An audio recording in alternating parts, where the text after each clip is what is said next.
Welcome one and all to the Mudai Manga Book Club podcast. Today's episode 25, Technobubble Cops vs. Magical Fish Robbers. My name is Louie, and I have a question for everyone.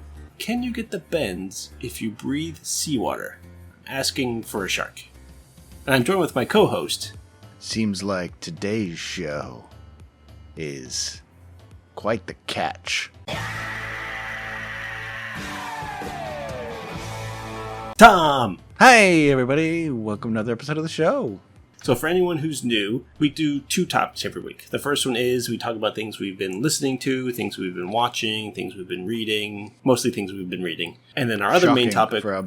shocking for a book club podcast, yeah. And our other main topic, we will be finishing Hard-Boiled Cop and Dolphin. This is part 2, so this covers... the second half of book 3, yes, book 4, and book 5. So from chapter 23 to the end. I think it's 46 chapters? 47 chapters total. So we previously talked about Hard-Boiled Cop and Dolphin back in episode number 8. So now we're finishing it. So then we can be all done, and you can hear our thoughts about an entire series now. Yay! Yeah. We're talking like this because I forgot to put the notes at the top of our show notes so we can remember all this. Yeah.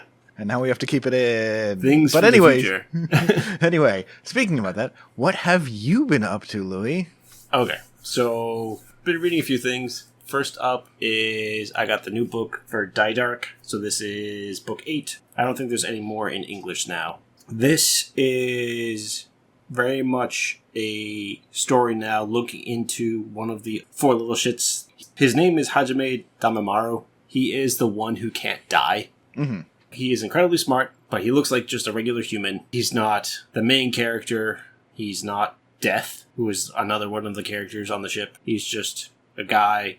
But it's going back to where his ship is, like, because he's been traveling with the main characters for a while. They're like, all right, I want to go back to my ship, get my ship. I left it on this planet, now that we're no longer being chased and all this other stuff we're doing. So we go back to get it. The planet was supposed to just be like think of it as like a medieval era planet. They have agriculture, things like that, but they have no real technology. They show up. The planet is a huge mess. It's mostly destroyed.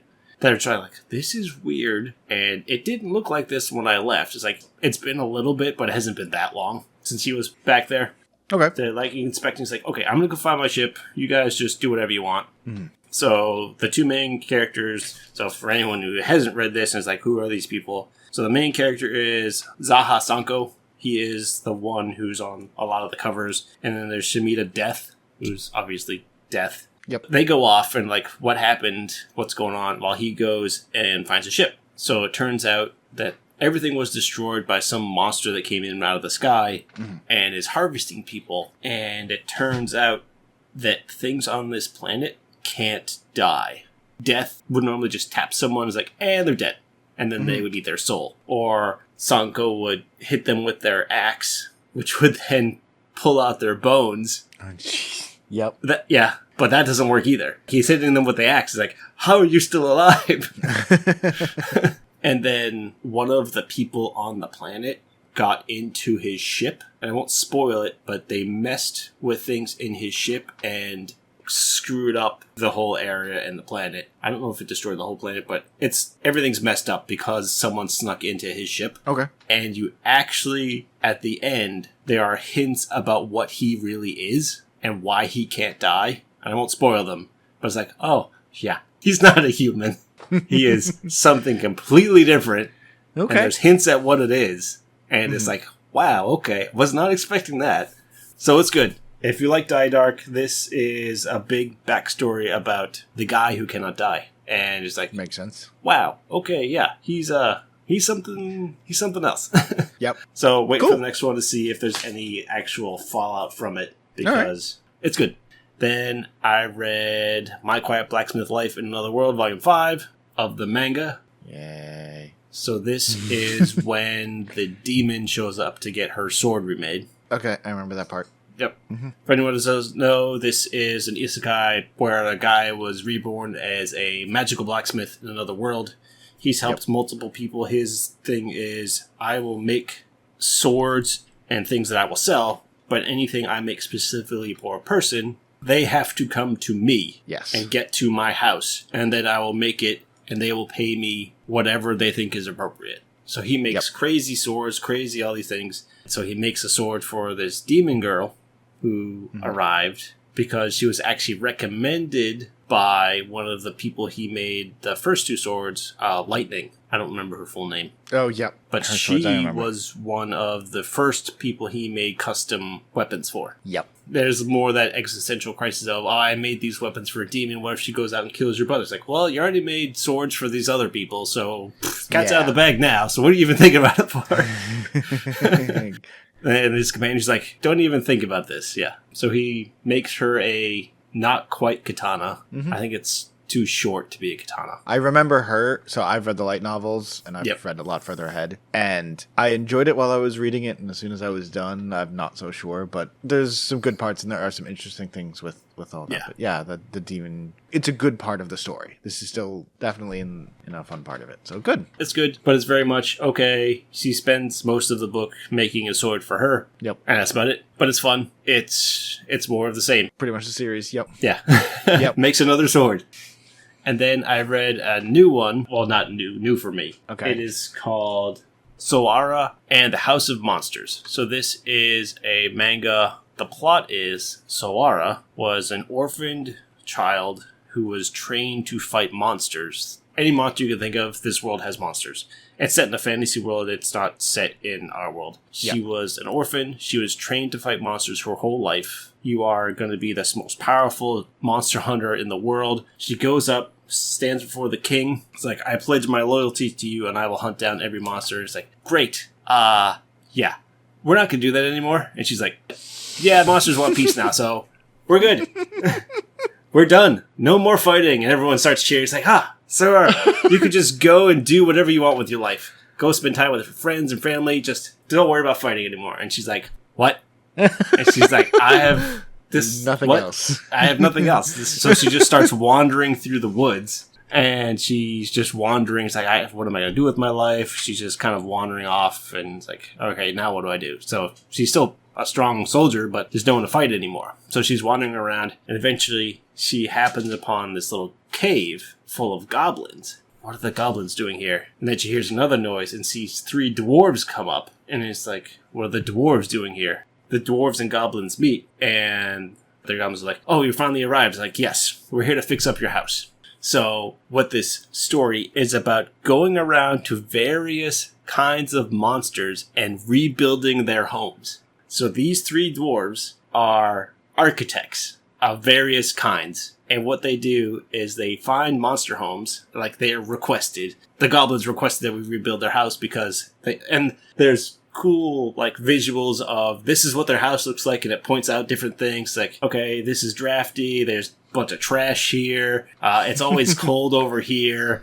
things like that. It has like a blueprint of the house that they're currently living in. It's like, yeah, okay, taking down all these notes, and then like, okay, and now they smash it down, and it's like, we're gonna rebuild it, and then they rebuild it, and then they do the same thing again, and then they point out all the things that they've upgraded, and they show it off to the goblins, and they kind of explain why goblins would like this and that. Okay. And then, so she's like, what are you doing? Why are you doing this? And it's like, so the reason they're doing it is because the reason monsters always attack humans is because humans had homes and monsters didn't. Monsters lived in caves or just kind of made do, but realized that having a home makes you have a better life. And they were always jealous of humans because they had houses. So they said, we're not fighting anymore. We're just going to do our own thing. And so these dwarves are now going around and building monster houses. So she's like, sounds amazing. This is weird.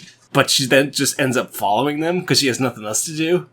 And then she slowly starts helping them do things. She's like, I'm not sure about this because she's like, I don't have a home either. Well, what am I supposed to do? So she just follows them and starts helping them build houses. So they build one for the goblins is the first one. Then they build a house for a slime. And they're like, I'm not even sure slimes need houses. And then it's like, well, this slime found itself a house, but the house is a giant skeleton that it just kind of zips around on because it's really slow in the dirt, but when it gets on the bones, it can go really fast. So it likes just jumping from bones to bones. But then as they're there, the whole thing collapses because it's so old. So, and then the slime is really sad. So like, all right, we'll build you a new house. So they build this new house full of all these like slides and chutes and things. And yeah, it's really cool. I have literally just wish list the entire series. Yeah. This looks so good. It's a fun little series. I've only read the first one, but yeah. It's really good. Okay. That is amazing. That's so cool. Yeah, it's really good. Then I read Survival in Another World with My Mistress by Mistress. It's not... So this is Isekai, but it's Mistress as in master, servant, mistress kind of thing. Female master.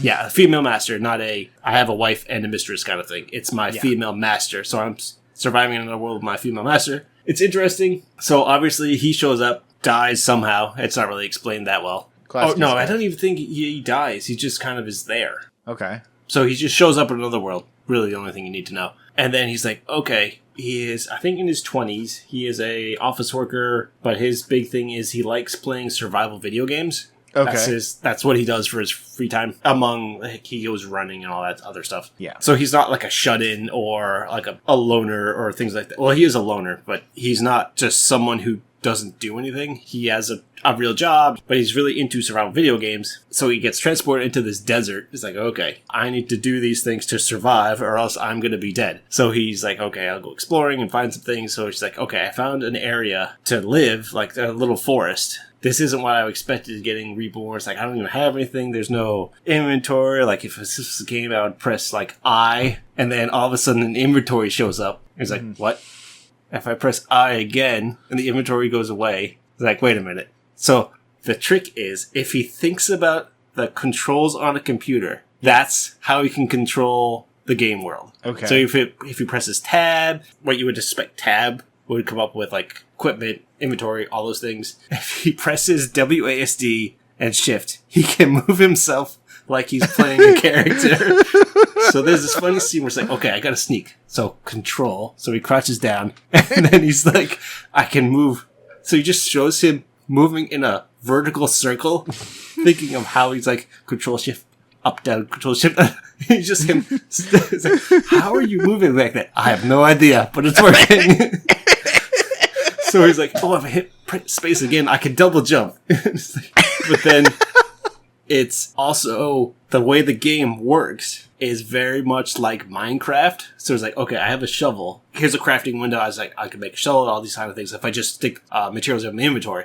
And it's like, okay, I need to dig like a moat or something to protect myself. So he digs up cubes of dirt. And it's like, okay. And then when he puts things down, he puts down giant cubes of like wood and things like, it looks just like he's playing Minecraft. And then he's like, okay, I need to harvest this tree. So he takes out his hatchet and he hits the tree. Yeah. And then a log just falls down. It's like all of the branches are off the tree and there's just a straight vertical log laying down on the ground. It's like, how is that even possible? It's like, I don't know. So what happens is, so he's in the woods, like, okay, I gotta survive and all this, and kind of learning all this inventory stuff, and he gets attacked by a dark elf, is the short answer. She's like, who are you? What are you doing here? And so he's trying to explain all these things, like, okay, great. Well, I don't believe you, but whatever. Come on. You may be able to help. So they go back to the village, and he's like, okay, there's a lot of people here. Put this on, and you'll blend in easier. So he's like, oh, this is some kind of collar, so he snaps it on. And what it is that now he is her, like, servant, in quotes, by putting that collar on, because in this world, humans and anyone who's not a human are at war with each other. So people hate, they're not monsters, but they're non-human races, like elves, dwarves, beastmen, those kind of things, don't like humans to begin with, because they're attacking them constantly. So, okay, I took a human servant, so they belong to me, and she is a very well-regarded warrior kind of thing. So it's like, don't mess with him or you're messing with me, things like that. And then, I don't want to explain too much because it's one of those things where there's a lot of nuances and I'm not going to do it justice in this 5 minutes I have. But the short answer is, they end up together because he is supposed to be this prophesized person, maybe, or it's just like pulling stuff out of thin air. And she is a princess who's trying to save all of her people. he uses his gamer skills, quotes, gamer skills, to do these things. No one believes him until he shows it off. And it was like, this makes no sense. And there's a whole chapter about him going and doing odd jobs. And the one, like, magical, very inclined person who is a Cyclops follows him through the whole day, trying to figure out how this works. And at the end of the day, she's like, I have no idea. I might as well just dissect you and figure it out. It's like, she's not going to do that, right? It's like, probably not. But you stick with me and you'll be fine. Okay. But yeah, so it's fun. It's interesting. I don't know where it's going to go from here. Okay. Or if there's more to the story because they're threatened by other monsters, like monsters. So it's kind of like, okay, great. It's interesting. Cool. There's a bunch of fan service in it, so if you don't like that, you probably won't like it. But it's it's very goofy. It's trying to be really funny. Okay. And there are some really funny parts, and it's interesting. So I'll probably pick up the next one. Cool. And then I read Reborn as a Space Mercenary. I woke up piloting the strongest starship. So this is book 2, which I think is the second half of the first light novel. So this is destroying the big pirate base, which was a cool fight. And then the aftermath of that the person who helped, I believe is Elma, she screwed up, destroyed her ship, ends up in debt. Okay, well, I'll pay off your debt. You come work with me. So now he has 2 people on the ship, as well as him. Okay. And he starts hunting down more pirates, like, okay, we got to make money because I want to retire somewhere. Yeah. But then there is a war happening, which happened really fast. It's like, okay. Apparently there's a war now that he got invited to, and he's like, I have no idea how I agreed to this. So he did that. So he's like participating because there's a fleet coming in to attack this system from a neighboring space group. So the fleet's coming in. It's like, okay, we know the plan that they're going to come in. We have a plan to defend us, but the fleet that's going to help us is still a day away. So we have to defend ourselves for a day against this much larger fleet before our backup fleet shows up. So what are we going to do? It's like, I have an idea. How about I kill the flagship and then that should disrupt him and then I'll get out of there. And they're like, no. 1, that's suicide. But he's like, well, if I die, it doesn't really change much, so why not? And the person in charge is like, sure, why not? I won't mess with us. And the 2 people on his ship is like, what are you thinking? Why are we doing this? It's like, don't worry, I have a plan.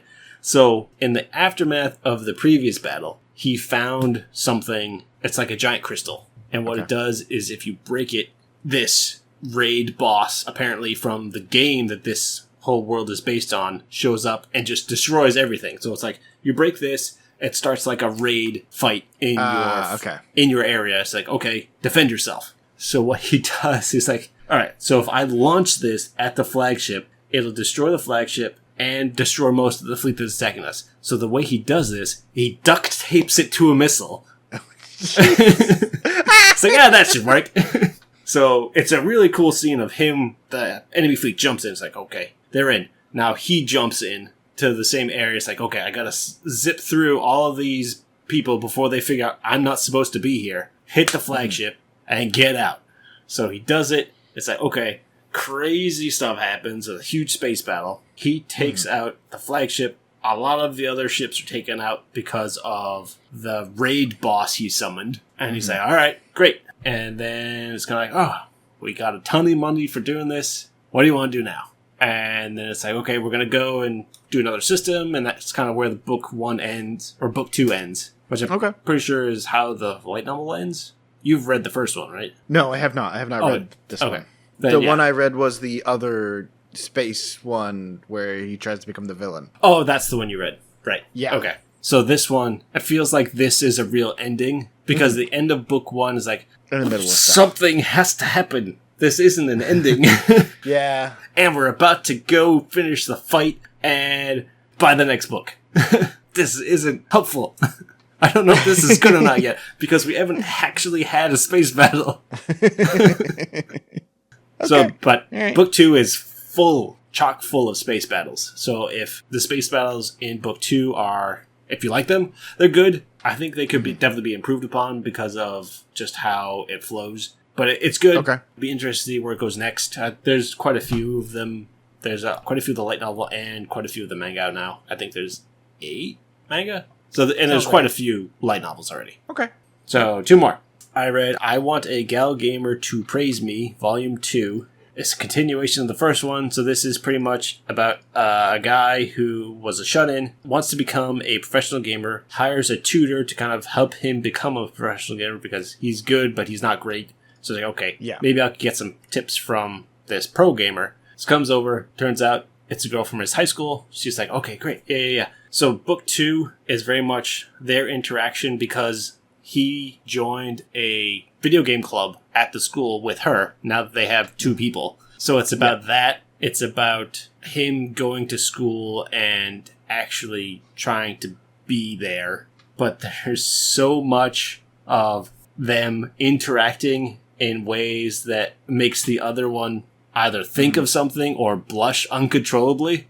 And it's like, that's mostly what it is now. So there is some talk about gaming, but it's very much, oh, he's doing this, but they're turned a certain way, or they're saying something that the other one misinterprets and things like that. And then they meet 2 of her friends. So the main girl is very much doesn't think of what they're doing as, they're not dating. Yeah. But it's like, it goes over her head about how this situation could be interpreted. And the 2 friends are like, what is she doing? Because she's like, we're praise buddies because we praise each other. It's like, and the 2 friends are like, what is she talking about? What does that even mean? And so they're listening outside the PC room, and it's like they're saying things in the room that make you think that something else is completely going wrong. But what they're actually doing is just talking about controllers and how like to adjust them. And they're like, what's going on in there? It's like, and they're just standing there holding controllers. Like, what? So he meets the friends. Turns out he is really into what the 2 friends like. He knows a lot about movies, which is what one friend likes because his dad watches all the movies that she likes. And the other one is really into like obscure video games. He's like, oh, I've played that and I played that. It's like, so then that makes the main girl jealous and she tries to hide it. Not very well. And so there's that going on. But then there's also, because she is a pro gamer, she takes time to go, like, do pro gaming stuff. Yeah. And during that, one of his old friends, his childhood friends, goes to the same school, invites him to go play games, and she really likes him. He is completely oblivious or doesn't like her in the same way. Mm-hmm. So that's how the last chapter ends, is like, the 2 of them are going off to play games at his house. Like old school games, like, oh, we could play all these in like a day kind of thing. Yeah. So there's very much like a not quite love triangle going on, but the art's still really good. Mm-hmm. It very much is still the like really short chapters, just because that's how it was made. Yeah. So if you like the first one, it's more of the same. There's more characters now, so it's interesting. And then the last one is the weirdest one of them all. It is called The Invincible Shovel. So, okay, yeah, that's probably the way. Okay, yeah, you've matched what you said. This is volume 1. Continue. I only read volume 1 so far, and it hurt my brain at some points. So, this is a story about a miner, M-I-N-E-R, a person who digs things. Okay, thank you for clarifying. He is apparently over 1,000 years old, not explained why yet. Okay. He comes out of this mine, it's like, I've been down there for a long time. It's like, all right, I gotta sell some stuff. I gotta go check on some things. I wonder if the people I know who would buy these are still alive. It's like, all right. So he just looks like a regular, like, not even middle-aged person. He's like someone who's just, he just looks like a regular person. But he has a shovel. And, okay, that's fine. He digs things. Whatever. So then he comes out of the mine. He hears someone scream. So the reason he also came out of the mine is he's trying to find someone to take his place in the mine. Because this is a family mine. So he's like, all right, I need someone to be my successor because I'm not going to live forever. So I need someone who's going to take my place so we can keep digging down into the mine. So, all right. So he's thinking about that as he's leaving the mine. Comes out. Oh, that's weird. You hear someone scream. Well, that can't be good. So then it goes to the screaming person, which is a princess who's being attacked by some people. All of a sudden, there's this flash of light, and he's there. And he's like, where did you come from? Oh, don't worry about it. So he defeats these people. He defeats the 2 of them really easily. And then the third one is actually like a holy knight. So this takes place in a faux fantasy medieval time kind of magical era. So he does this. He defeats the two chumps easily. And then the other one is like, I'm a knight. I'm an ex-holy knight. I know how to do this. I mean, the miner's like, yeah, he seems to know what he's doing with a sword. So it's like, all right, I'm going to defend the princess. So what he does, he's like, princess, we're getting out of here. So all of a sudden, he just like scoops the air.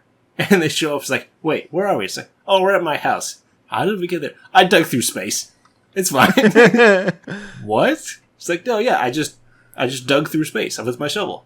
Okay. So him and the princess are there, and the other guy who's the knight is stuck halfway through space. Just floating in the air. And they just kind of drag him around as he's trying to explain all this background of like, who is she? Who am I?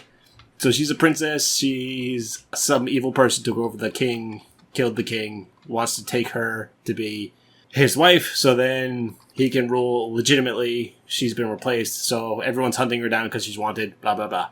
Okay. He is a miner. He digs in the mine, has a crazy shovel, and the knight guy escapes this weird space prison he's in. He's like, all right, we're going to fight. And he's like, okay, I'm going to use my shovel power. He doesn't say it like that, but that's pretty much what happens. So what he does, so he holds out the shovel in front of him.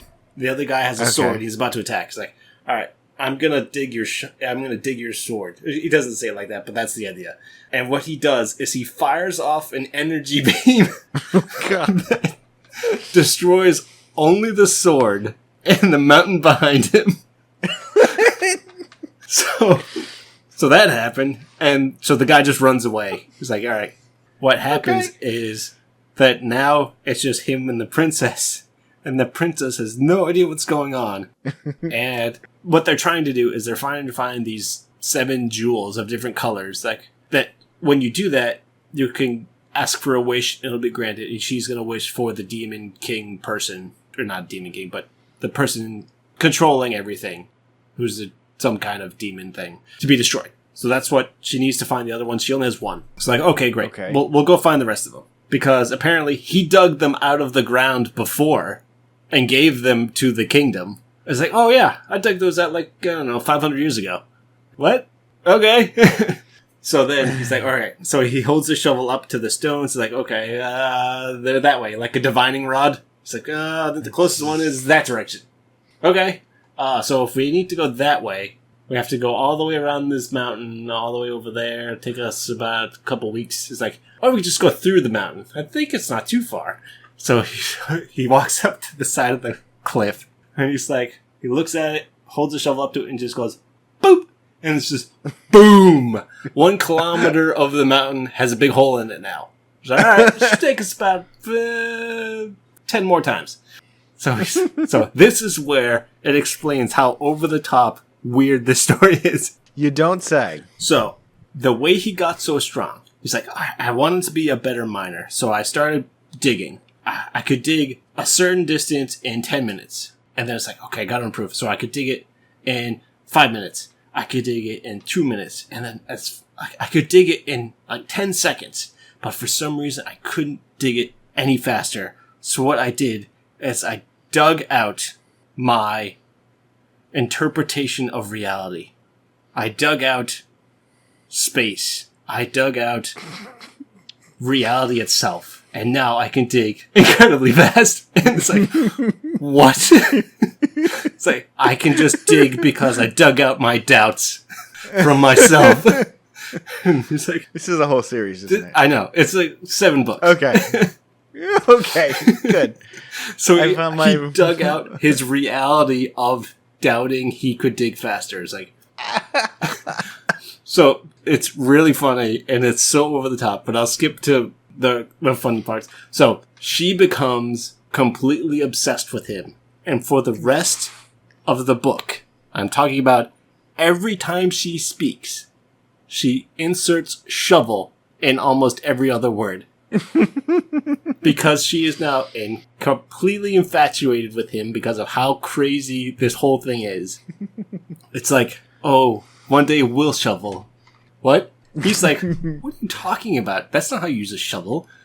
Because he is completely oblivious about a lot of things, but then also very much like, you really shouldn't speak like that. It sounds weird.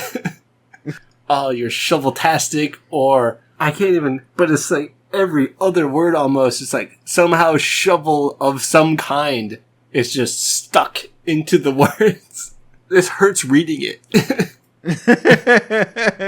Because she is crazy about this. She wants to know how to do everything that he can do with shovels and things like that. He gives her a shovel. It's like, oh, what kind of power does this have? Oh, that's just a kid's toy shovel. It's like, I will treasure it forever. Okay. And he just moves on. And then there's this crazy thing about elves in the woods, and it's just so strange. Okay. It's so over the top. It's just ridiculous. It's hilarious. Talking about shovels every other word. And eventually he can shoot energy from his shovel to take out long-range things because it's like, well, I thought about using it close range, but then I'm like, I'm going to use it at long range. And thus it works. And then there's the crazy things like, yeah, when I got down to level 500 of the mine, I ended up in hell, and this hell beasts and firing dragons came, so I created a castle and destroyed all of these dragons. Like, what? Where did this come from? And somehow that explains what he does with the elves. It's like, what? It's like, you were 500 levels down. It doesn't explain what a level is. It's just 500 levels. And he's like, yeah. Oh, well, I dug those jewels up 1,000 levels down. What is happening? This is just, I'm just going to throw whatever in the story. It's weird. It's crazy. It's hilarious. But it's like, do not think this is anywhere serious at all. This is just a complete joke, but it's on purpose and it's hilarious. Yeah, it's crazy.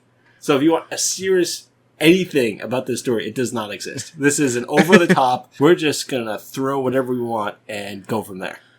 Yeah, it's really funny. It's really strange, and don't expect to know what's gonna happen next. Yeah. Okay. Yeah. Fair enough. But that's all for me. Yeah. That was a few. Yeah. Yeah, and I can say that. For you, that is a lot. That is quite a few, yeah. For me, that would be a respectable week. Unfortunately, you picked this week to try and challenge me to a read-off. That is, you have lost I'm miserably. reading your list, like, oh man. Mine won't take as long to explain, because it's only like 5 things. That is true. The first couple are actually the last ones I read, but they're nice and easy and quick to talk about. So, first, Dino Sanctuary. Mm-hmm. There was a sale on some stuff, and I broke my promise to not buy anything new. But I didn't buy... I'm not going to finish that sentence. Yeah. Can you finish that sentence? I can finish it. Can I finish it without lying? I got the first volume of Dino Sanctuary. Yep. This is about a world where dinosaurs exist, and so there are zoos of them. Mm-hmm. It's definitely really good. The way you talked about it last time of like, there's a lot of interesting stuff with the in-between chapters of the paleontologist talking about things, and the series is much more focused on being a zookeeper than dinosaurs, even though dinosaurs are obviously a big part of it. The chapter with the Triceratops, the 2 chapters with the Triceratops are fantastic. Mm-hmm. It's just like the middle of this first book where there's this whole part where they're trying to save the zoo enough so they can keep the Triceratops that they have, because one of the zookeepers has been working with it for so long, and they do a whole bunch of different things to try to figure out how to make it more popular so that they can afford to keep it. It's just a great manga. The art's... It's not entirely realistic, but it's quite detailed, especially the dinosaurs, obviously. Yep. But in general. So it's... If you're interested in dinosaurs as like a creature rather than just like, woo, dinosaurs, spooky thing, monster stuff, like it's great. It's a great series. I'm going to get more of it eventually. I also read Flying Witch Volume 13. This is kind of a very slice of life thing where witches exist, but the story is about a witch who lives in like the middle of rural Japan. Mm-hmm. Like the first couple of books, one of the main parts of it is her uncle, who she's living with, has just the thickest accent of all time. It's almost like someone just going... And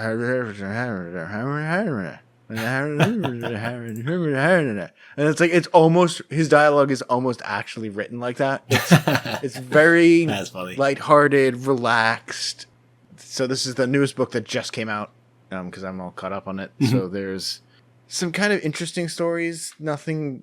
There's a big part of it where they end up the Great Sabbath. Okay. The multi-decades between witch event is coming up, and Aomori, which is very close to them. I don't know if they're in Aomori, Japan, but they're like next door to it if they're not. Gotcha. Okay. Was one of the possible sites. So a bunch of the witches get together to try and convince them to do it there. And then a different group of witches from Norway, who were also one of the possible sites, try to sabotage everything. So there's a big goofy adventure with that. It's still funny. It's still good. It's just what it is. It's more Flying Witch. We should probably talk about the series at some point. But it's if you like slice of life, like relaxed, goofy comedy where it alternates between the dad's accent is so thick no one can understand him and like that's it, to crazy magical thing will just show up out of nowhere for 4 pages and then disappear. It's not quite ridiculous in the way like the Invincible Shovel was or anything like that. It's more grounded, but it's never dark. Okay. Yep. There's a scene in it where someone is in danger of being possessed by dark spirits. Mm-hmm. And like their friend from somewhere just happens to be passing through and all the dark spirits are around and just like, hey, you shouldn't do that. And the dark spirits are like, but we want to. Okay. So the little tiny like friend just like obliterates them all and then just keeps walking. And it's like, oh, okay, sure. That's how powerful your random beach friend is. Okay. Moving on. It's fun. It's a nice little relaxing story to read. Nice. And then the one that I'm going to spend so long on, Eden Zero, book 32 just came out. Yeah. It is spoilers made out of spoilers on top of spoilers with a side of spoilers. That's what I figured. There is, because you haven't read it yet. I have not. But also, anyone listening, there's almost nothing I can say about this series that isn't spoilers. Okay. It's almost over. And that is implied in the text. And that's pretty much the only thing that's not spoilers. And characters exist, and because it's a fighting manga, fights happen. And some people win. I can't name them without spoilers. Okay. It's also, it's very good. The last 2 books and this one have just felt like, hey, here's like 10 things that we talked about over the whole series. Here's what the point was. Yep. And like everything started to all click into place, and you get 31 ended on this cliffhanger of like, how is this going to end? 32 starts with, okay, they made a decision and they're going to go this way. Oh, I wasn't expecting that. And then like 2 chapters later, it's like, yeah, I said this way, but we're actually going to go the other way, but not in the way you think. And it's like all this crazy stuff is going on. It's good. Very good. But everything I could say is spoilers. Yeah. So I can literally say nothing. Yeah, because the last book, 33, comes out at the end of September. Yeah. So it's finished in Japan. The English book's coming out in a couple months. Yep. It's so good. I cannot wait for the last book because I want to know what happens. Yeah. But I can say literally nothing. Okay. What else you got? So the last 2 I've got Issak. I finished everything that's available in English, so that's books 6 to 13. Talked about this a little bit before. Issak is about a Japanese marksman who goes to Europe, not England, mostly Germany, and then in this, the Netherlands, during the early 1600s, like 1610, 1620s. Mm-hmm. So during a lot of the Protestant and Catholic wars going on at that time, chasing after another Japanese person who stole a rifle from his master. He has the other one, and he's trying to get them back because the secrets to make these super duper rifles is hidden in the rifles. So 6 to 13, there's a bunch of new adventures. The people Issak and the girl Zeta have been with up until now are going to meet more of their family, so they go off on that. But then things go wrong. They get attacked. They all get separated. Everyone ends up getting scattered everywhere. Mm-hmm. You meet this cool merchant dude who's becomes the like sassy person of the group. Okay. Who is probably one of the best characters, who is in it for the money, but knows, especially in this world, connections with powerful people is more important than money. And there's a bunch of cool adventures with that. They end up going to the Netherlands. There's a huge battle. I think it's like almost a whole book where Issak and Renzo meet and fight. Just the two of them. And it ends with Renzo getting both guns. And escaping. Possibly to his death. But, I mean, the series doesn't end, so it's clearly not his death. Because, of course, he's not dead. He's the bad guy. He can't die yet. But he gets both guns. And through a bunch of series of things, they end up in the Netherlands. Renzo has now made more of the guns. There's, I think, 4 or 5 of them. He hands them out to someone for this big, huge battle. Issak has, like, 3 books where, like, he doesn't have his gun. So he's, like, using other guns that don't work as well, or a bow, or, like, other weapons. And all this cool stuff happens. And then there's a huge fortress battle where it's Issak versus Renzo and his other 2 helper marksmen who also have the super guns. And that's this huge 2-book long battle defending this fortress. All kinds of crazy fights. Merchant leaves. Everyone's sad. This series has its first and second instance of the manga, like, goofy, like, chibi faces. Oh, okay. This manga has that, I think, the first and the second time in, like, books 9 and 10. And it's just like, oh, you can make a goofy picture like that even in this manga. That's really funny.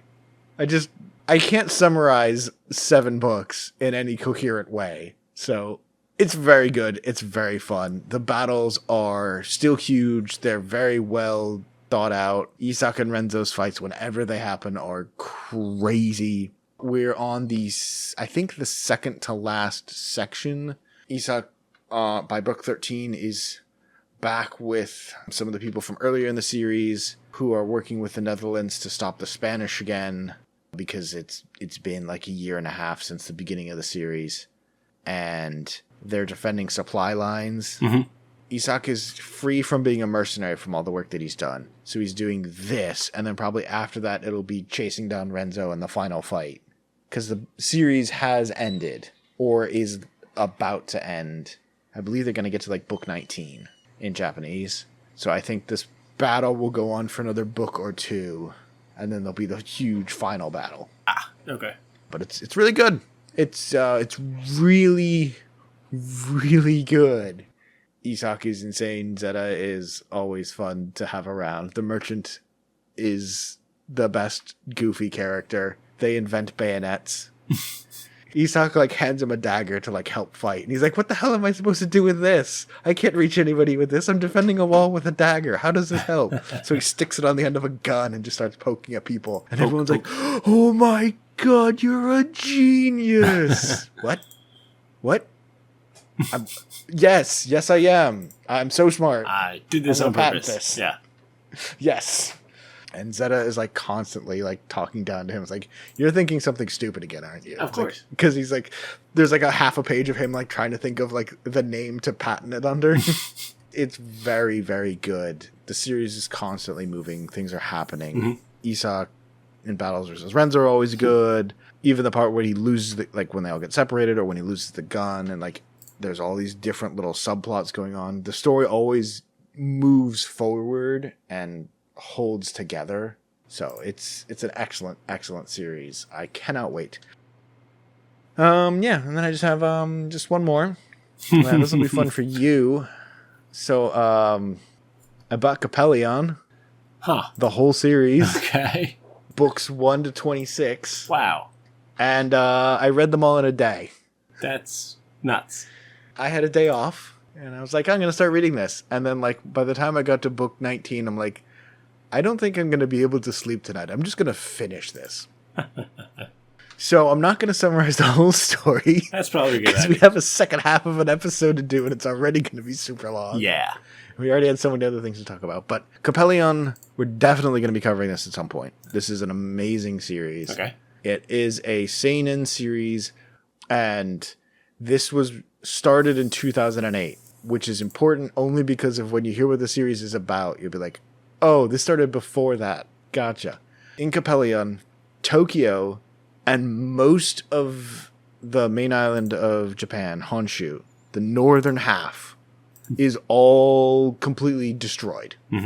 outside of Tokyo, it's kind of livable, but it's not great. But Tokyo itself is completely ruined because there was a nuclear plant there that had a massive meltdown. The entire city is entirely radioactive. No one can live there. So, in Coppellion, it's been 20 years since this massive nuclear fallout. And it's basically like Chernobyl, but it happened in Japan, only bigger. Yep. And Tokyo's gone. So, the Coppellion, and specifically we're following the medical team, which is a group of 3 high school girls. Of course. Who are Coppellions, which are these genetically modified people who are, in effect, immune to radiation. Their bodies naturally destroy radiation. Okay. As well as some other stuff that's been done to them because they've been genetically engineered to do this. And the series starts off following the medical team, which is this group of 3 girls, because it is a seinen manga, so it's 3 high school girls. Of course. And they're going around because just recently they've started receiving SOS signals from inside Tokyo. And so their job is go back into Tokyo, figure out what's going on, find the survivors, bring them to somewhere, and then the JGSDF, Japanese Ground Self-Defense Force, will come, pick them up, get them out. Okay. So that is where the story starts. Okay. We're not going to go through all of it, clearly, but the series is also broken into 5 parts. And part 1 is basically them, the 3 main characters, Ibara Naruse, Aoi Fukasaku, and Taiko Nomura, the 3 girls on the medical team, going out looking for survivors, finding them, trying to get them back. And a big part of the first one is several of the people who were there were escapees from the big prison right next to Tokyo. So, like, they don't want to leave because they were criminals, but they don't want to stay because they're dying and things are getting really bad. Okay. There's other stuff that seems to be going on. And so that's section 1. It's a nice little rescue mission. It's a very dark story, but interesting. The Coppellion, the 3 medical people have something different. Ibara, the leader of the trio, she's basically like a super athlete. That's what her thing is. Okay. She's just strong, fast, can run, jump, do whatever. Basically like action movie hero as a character. Gotcha. Okay. Taiko, the other girl, has insane senses. Like she wears glasses because she sees too well. Like she takes her glasses off and she sees farther than most sniper scopes. Okay. She can talk to animals because she can literally sense their feelings. I see. Yep. And then Aoi has no notable traits whatsoever and is just a goofy kid. That seems unlikely, but okay. What? That's crazy. I'm sure this will never come up in the series. Yeah. And if it does, I'm not going to tell you what it is. Yeah. Section 2 basically is where the series starts really going. And it goes from like, okay, these things exist. Section 2 is, okay, but how does this actually work? What the hell is Coppellions? Like, where do they come from? What actually happened in the event? There's a whole bunch of things going on, and it goes from part 1, which is like books 1 and 2, is very almost survival-like adventure. Okay. Section 2 and the rest going on, it becomes a lot of action. There's a lot of guns, there's a lot of rockets, there's a lot of fighting in this series.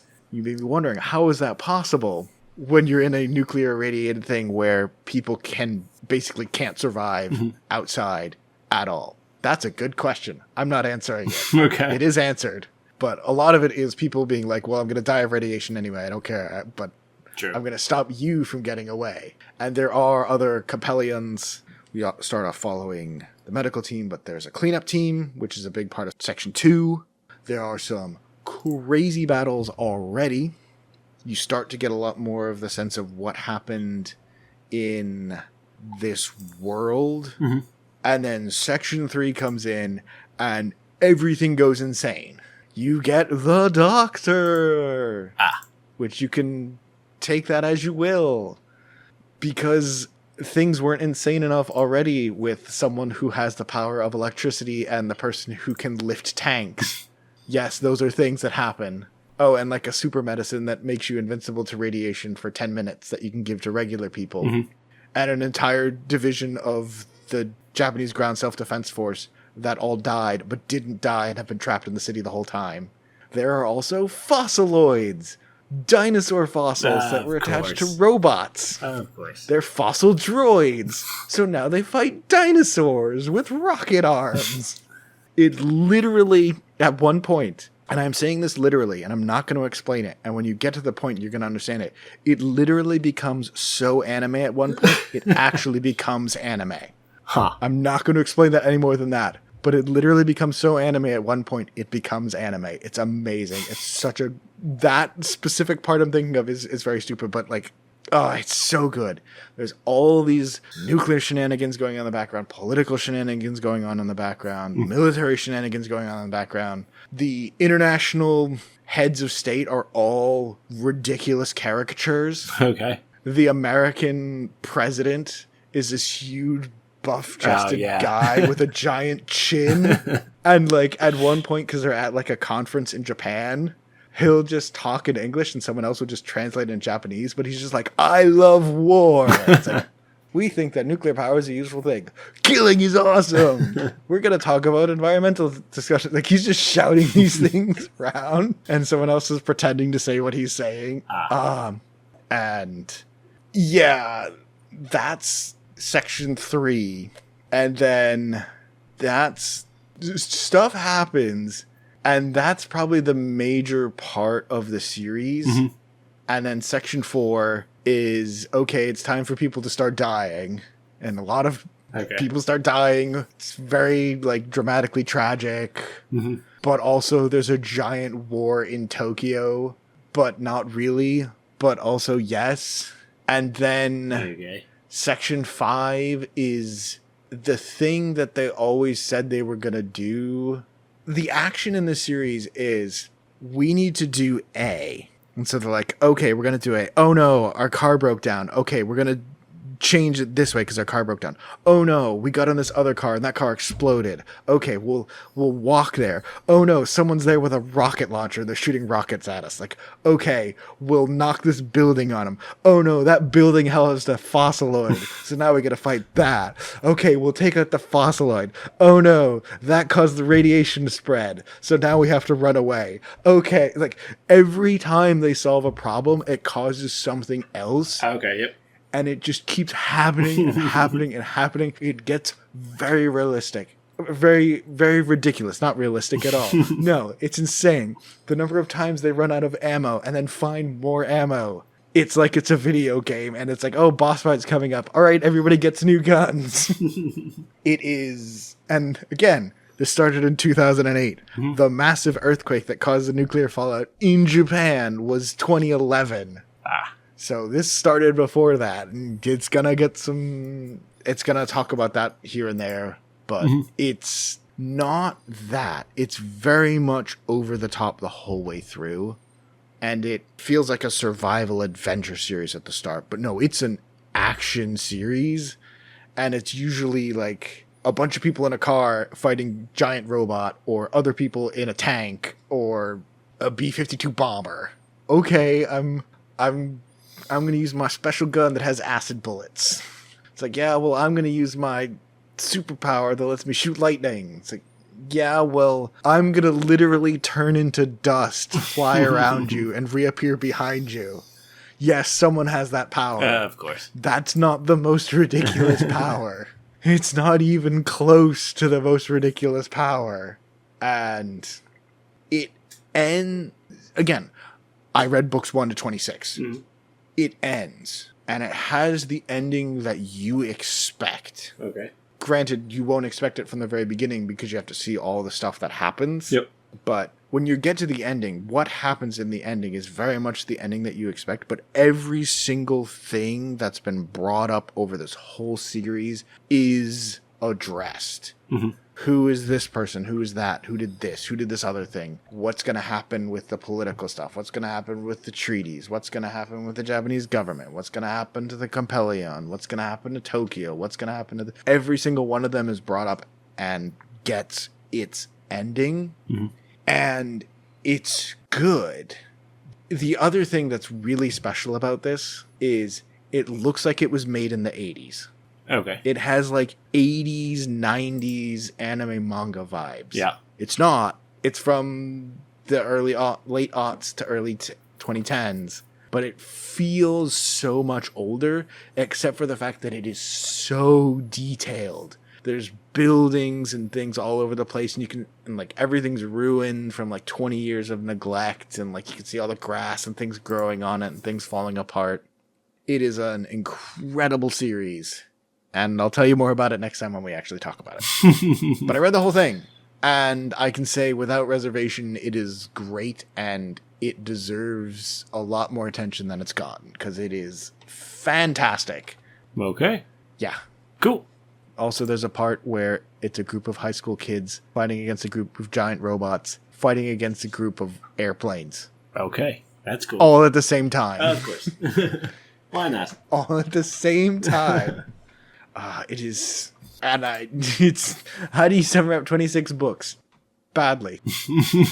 I will say one other thing. There is an anime for this series. Okay. It covers, as far as I can tell, parts 1 and 2, which is like the first 7 or 8 books. Part 3 is the biggest section, and then part 4 is probably the second biggest section. Part 3 and 4 is like the battle for Tokyo and all the political stuff. And then part 5, the ending, is like 2 books. Okay. But it's really good. But if you have something else to recommend or let us know about, please feel free. I think we've recommended enough stuff over the course of this literal hour of recording. Yeah, that took a while. But, yeah, that took a little bit. But if you have anything you want to recommend, let us know, and we'll keep it in mind. And then go buy all 26 volumes of Coppellion and read it in a single day, and be a crazy person like me. Maybe I don't recommend that. You can recommend it, but I don't recommend it. Here's what I get to recommend. You going and getting all 26 covers for you to do the YouTube episode of this. Because when I got to 22, I'm like, you know what? I'm going to be nice. I'm going to do them all in this episode. So you don't have to figure out where to stop. You just get them all. Just all of them. Just all of them. Just do all of them. Oh, it is so good. The gunplay and stuff isn't that great, and the battles are like, they're shooting at me, I dodge out of the way, run. And it's a lot of stuff is happening, and it's like, and again, because it's always like, oh no, our car got shot, okay, we'll take this other car, oh no, like there's a robot, okay, we'll destroy the robot, oh no, destroying the robot knocked over some radiation, we can't go this way. Everything is causing something else to happen, so it's like, oh, we had a shootout, it's like, okay, it's just, we had a shootout and we're done. We got past them. It's like, yes, but now this person's hurt. The actual action itself is not amazing. It's not these crazy choreographed fights, but everything's dramatic and adds to the story. Nothing feels extraneous. Everything feels like it had to happen to cause this crazy series of events to all occur, even if the actual fighting itself is usually not super great. Okay. It's good. Yeah. It's not like, because we've talked about other ones like Shangri-La Frontier and Dan to Dan, where it's like, oh, the fights are so crazy and everything is all like connected together. It's not that. It's very standard, but it's good, and everything happens for a reason and leads into what's going to happen next. It is very good. And even though it is a seinen series, and even though it is all about high school girls, there's not that much raunchiness or even anything like that at all. It's mostly, it's like 97% seinen, because it's nuclear holocaust Tokyo and people are like bleeding out of every orifice every couple of chapters. Okay. Because of horrible More radiation pours. More violence and just dark topics. I'm not going to say there's none, because the chapter where they're swimming through the water tunnels kind of has a little bit, but it's pretty rare. And it's mostly, oh, that person is missing half of their face now. Why are they still alive? Yeah, it's really good. Look forward to that episode coming up in about a month. Yeah.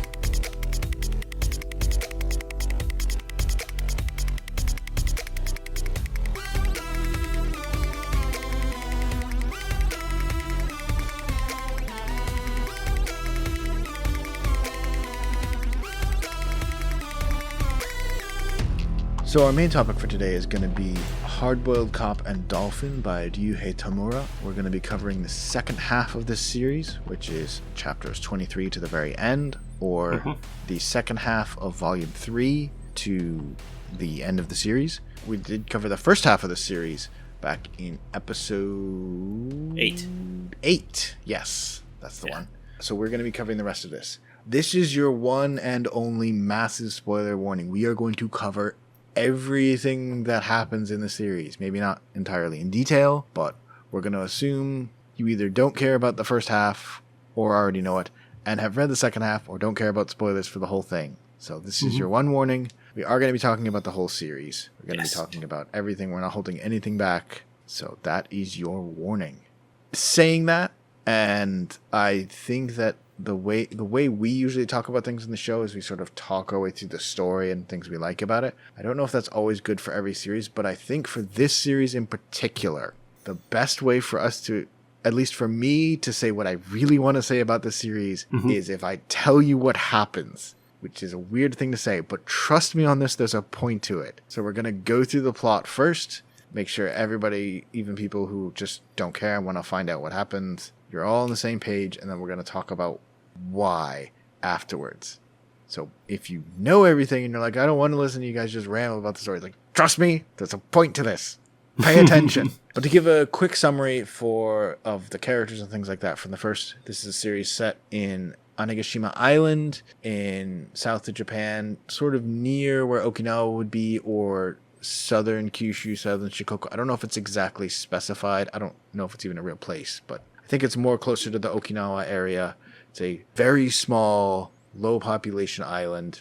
Main characters, Boyle Samijima, also known as Shark, and Orpheus, the guy who's literally a dolphin with hands and feet, are a pair of cops who work at this island protecting Chako, Orpheus's daughter, who's also the Oracle of the Sea, who can also cause things to hyper-evolve. Yes. And the other major characters to know about from the previous books that will come back up, you have Umi Nanase, who is another police officer on the force. You have Jura Hamura, who is a dolphin trainer, who was involved in a couple of incidents earlier and will still show up a few times. Those are your police side. Then you have the Cult of the Sea side. Yes. Yep. Led by Yosuke Kamuro, who is the guru of the Cult of the Sea, who's been around but hasn't directly shown up, along with Okiura, his assistant, and Yukari Okina, who was another dolphin trainer who was involved in that incident, who now works for the Cult of the Sea, has her leg sliced off, and has this weird bony leg thing attached in its place. Yep. And the last character who came up earlier on, and you do kind of have to know about, there are multiple others who do show up, but it's going to be very condensed because we're covering 2.5 books in a short amount of time. But the last one to know is Seira Osawara, who is the daughter of one of the former head of one of the ocean gangs, who her father has died as of recently. But she's not human. She is a mer person like everybody else, but she can make herself look like a person. Most of them can.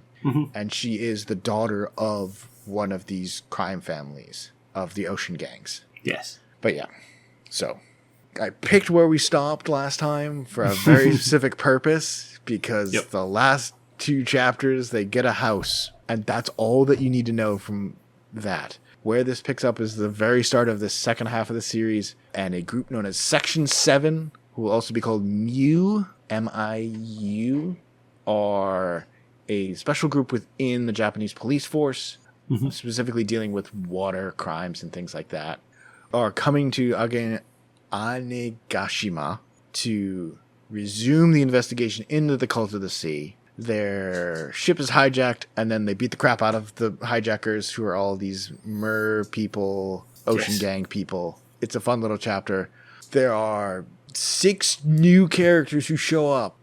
Shi Chang, Ban Matsugo, Takumi Aikuru, Marjuka, Toshitaka Kai. All those ones I just said, that's all you need to know. And then there's Tome Jinguji, the captain. She kind of looks like a young girl. She's actually older than Boyle. She's in her late 20s, early 30s. She just looks like a kid. Like all Japanese series have the woman who looks like a child. Yeah. Mostly she's short. Yep. She's actually important. Kai technically has use. And the other characters are around, but they don't do much. Or what they do is not important to, like, the plot of the series. They're just there, and they matter, but not really. Of all of those names, just remember Jinguji, who is the police captain of this group that's just arrived. Chapter 24, everybody meets everybody, and Jinguji uses Orpheus, the dolphin man, as a dolphin to actually scan the water around the island, and they find this underwater ruin. Mm-hmm. And you learn about the Poseidrons, one of the 7 calamities that rule the seas. Yeah, that's going to be a thing.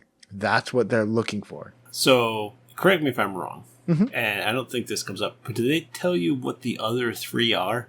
At the end of the series, you know what 5 of them are. If there are 7, you know 5. 2 hands, 2 feet, and the heart. You only ever see 1 foot and 2 hands. Spoilers for what we're going to talk about later. Yeah. But they never talk about all of them. Yeah, we'll get to that. But there are supposedly 7 parts. I forgot there were supposed to be 7. Yeah. Shockingly, it doesn't come up that much, as you'll see. So, Jinguji and I'm gonna call him Shark. Semijima, Shark. He's not a shark. He's just a dude. He's a kick-ass dude. But everybody calls him Shark, and his name is has shark in it. Yes. And names are gonna get so complicated going forward. So Shark and Orpheus and the other police and Jinguji and Section 7, they're all going to go into this temple. Oh yeah, Cult of the Sea also going there. Yep. So Jinguji, Orpheus, and Shark as Group A go to this temple, and they go in one entrance. 3 of the others go as Group B, and one of them is on a boat to organize them. Yep. Group A, the part we care about, the main characters. They go through, they get ambushed, Shark gets poisoned, so he and Orpheus escape further into the temple, and Jinguji stays behind to beat up these 2 Ocean Gang members, and she can talk and walk underwater. Oh yeah, by the way, this is all underwater, so they're all in full scuba gear. Except for Orpheus. Except for Orpheus, because he's a dolphin, yeah. So she just takes her respirator out and just starts talking to them and walking around on the ocean floor. Yep. And that takes us to chapter 26. Guess what? It's a shonen series, so we need crazy physical abilities. Inmir Kunst is this martial arts. All of Section 7 can use it. Orpheus can't, but he's a half dolphin man.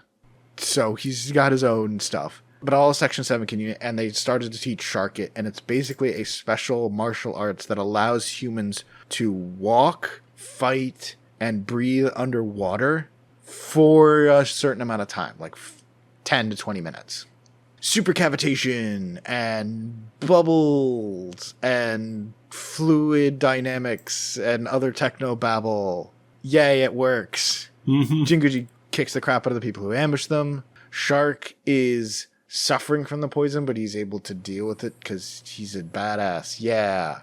And this is when Kamuro and Seira, who hasn't been working with him, show up together along with a bunch of superpowered Ocean Gang members to get into this temple. And they're already ahead of them. That's the end of Book 3. Book 4.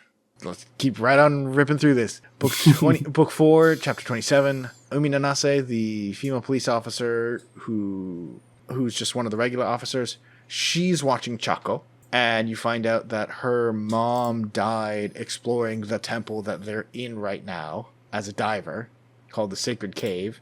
Oh no, Okira, the assistant to Kamuro, the guru of the sea cult, snatches Chako, and a bunch of super powerful fish bodyguards show up and say hey, don't shoot, you'll hit the girl. Yep. While this is going on, the only other member of Section 7 who's important, Kai, who's the medic, heals Shark's poison, so he's no longer poisoned. He's just kind of tired. Yeah. And calls in and says everything's fine. And turns out it was a double trap. And a bunch of the other Sea Gang members jump out and kick the crap out of all of Okiura's guards and take Chako back. Yes.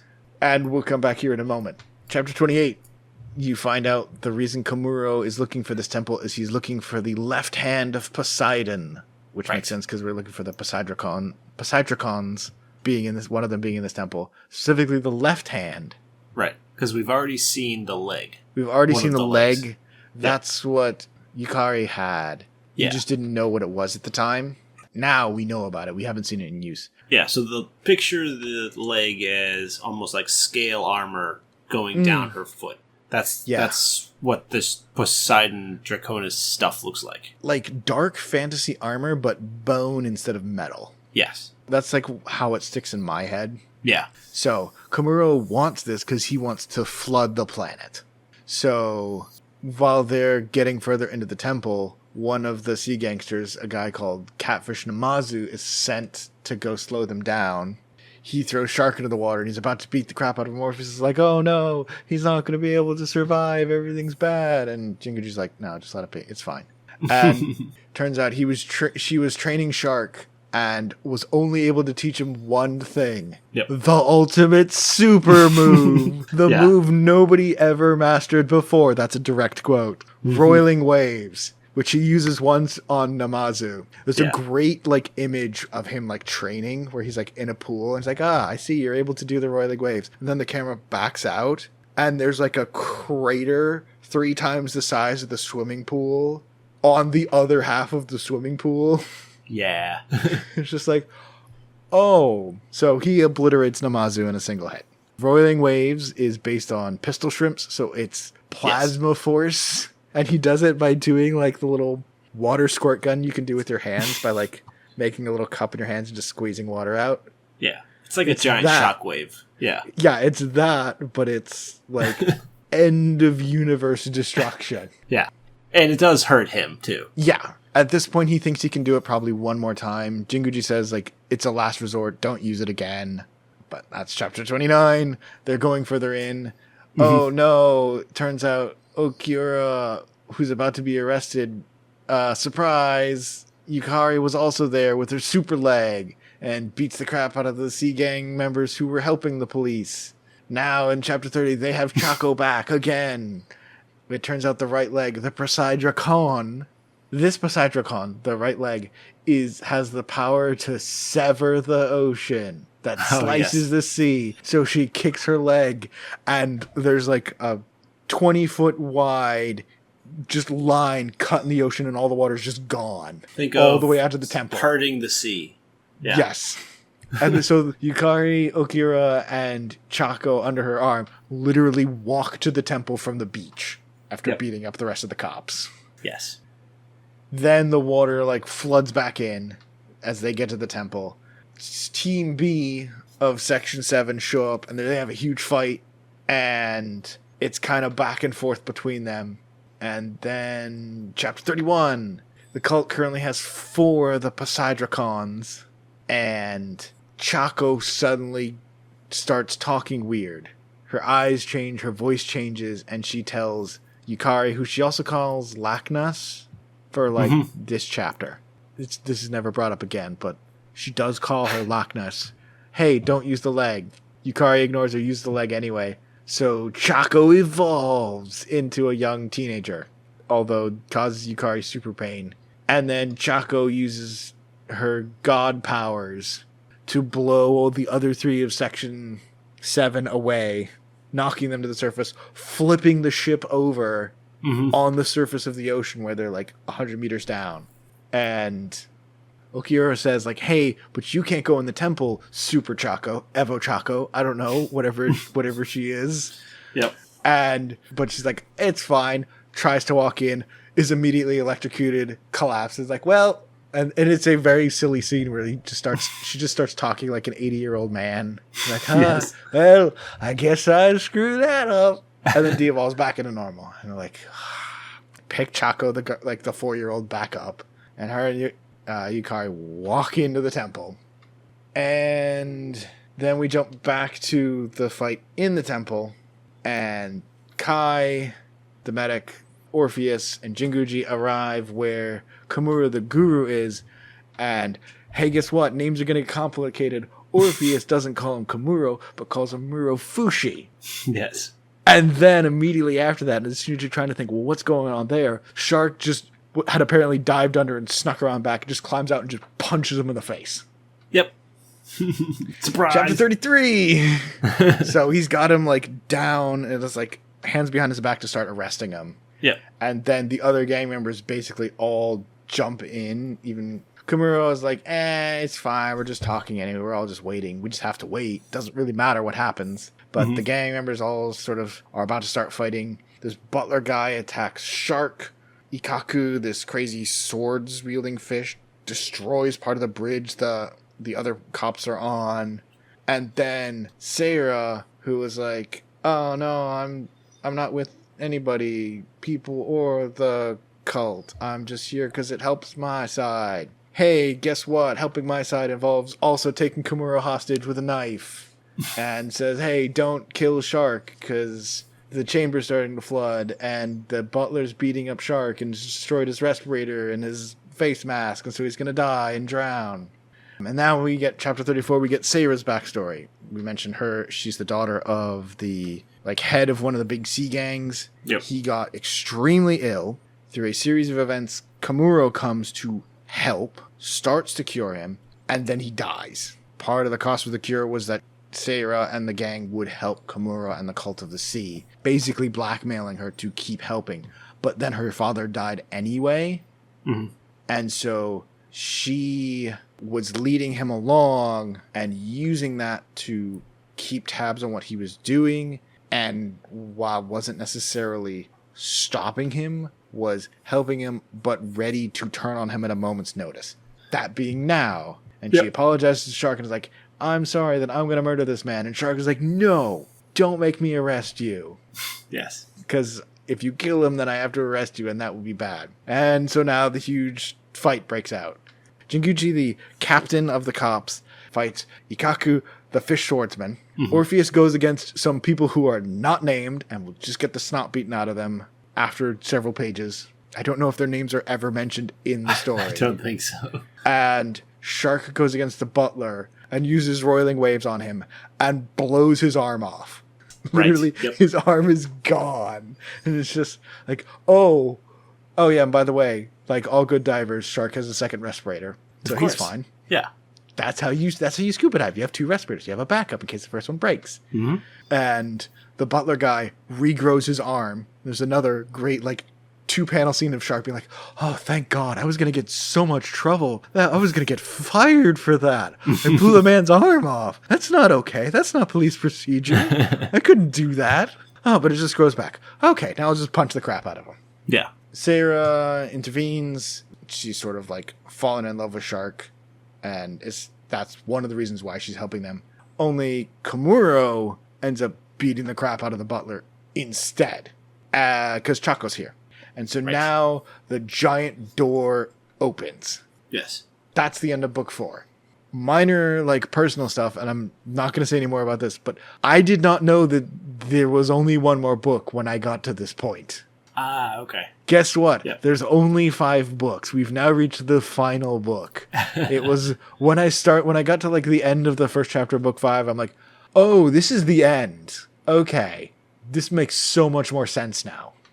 But yeah, we're in the last book, chapter 36. The hand is gigantic. Yes. There's a bunch of very funny parts where it's everyone's commenting on the fact that the hand is the size of a locomotive or a building. And they keep having the mental image of a normal person with that as a hand. And we don't know what the other foot looks like too. Is maybe the other foot really big too? So it's a guy with a little scrawny hand and leg on one side and giant hand and leg on the other. Yeah, because this one's small. So this one's huge, and the other leg is small. This leg must be huge. Yeah. And so now that Chako's here, Orpheus attacks Komuro because the other 2 jobbers got their faces smashed in. And Orpheus calls Komuro Murofushi. And Komuro/Murofushi starts calling Orpheus Haibaru because he also has a different name. And backstory. Yeah. Yeah. So the 2 of them went to the police academy together. I'm going to just call them Orpheus and Komuro because I'm going to get so confused. Or I'll use both names. I'm still going to get confused. Orpheus and Komuro were in the police academy together. You later find out Jinguji was also in their same class, although she got ahead of them very early on, as you'll see in a moment. But in terms of physical ability, Orpheus was always better than Komuro and did 66 wins to 65 losses. Yes. But Yae, who's a name you've never heard, chose Komuro. And yes, now begins the past backstory of Yae Kushinada, a young woman from... Well, you'll find out in a second. Chapter 37. So, Orpheus and Komuro, under their normal names, were sent to infiltrate the Cult of the Sea 7 years ago as undercover agents. Yep. Jinguji, the current captain of Section 7, was their handler and point of contact outside. And there they meet Yae, who was the daughter of the priest of a Shinto shrine. To summarize that whole section of it quickly, the right hand Poseidrakon was a treasure at the shrine that her family was in charge of. So she brought that to the Cult of the Sea as a gift. And that's how come Yae is so important in the Cult of the Sea. Yes. And that's where that one came from. The right hand. We just found the left hand in the temple. That's the giant hand. We're going to get back to that eventually.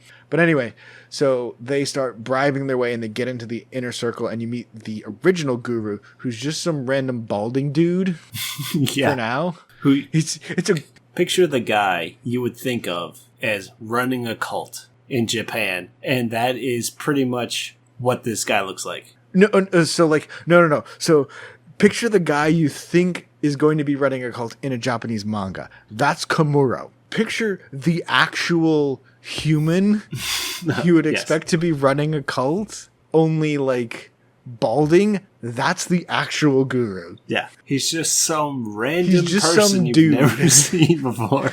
Yeah. There's a bunch of...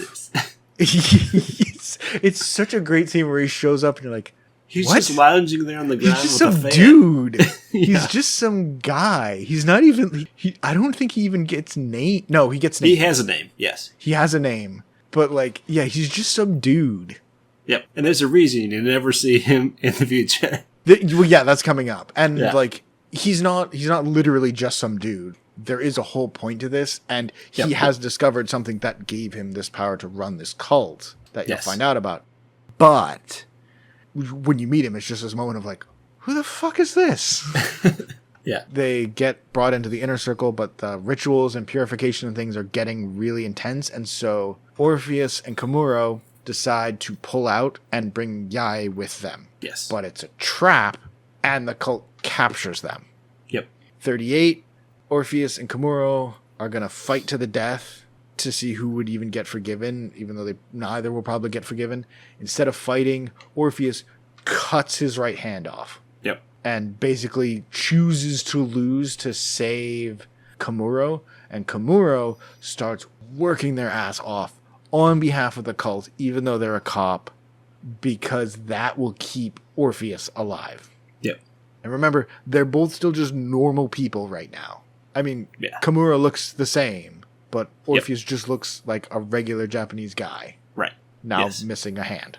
They find out Yae, who is also in the inner circle with them, and Komuro end up together. Yae gets pregnant. Mm-hmm. Komuro learns to breathe underwater because eating the flesh of a mer person, if it doesn't kill you, gives you the power to breathe underwater.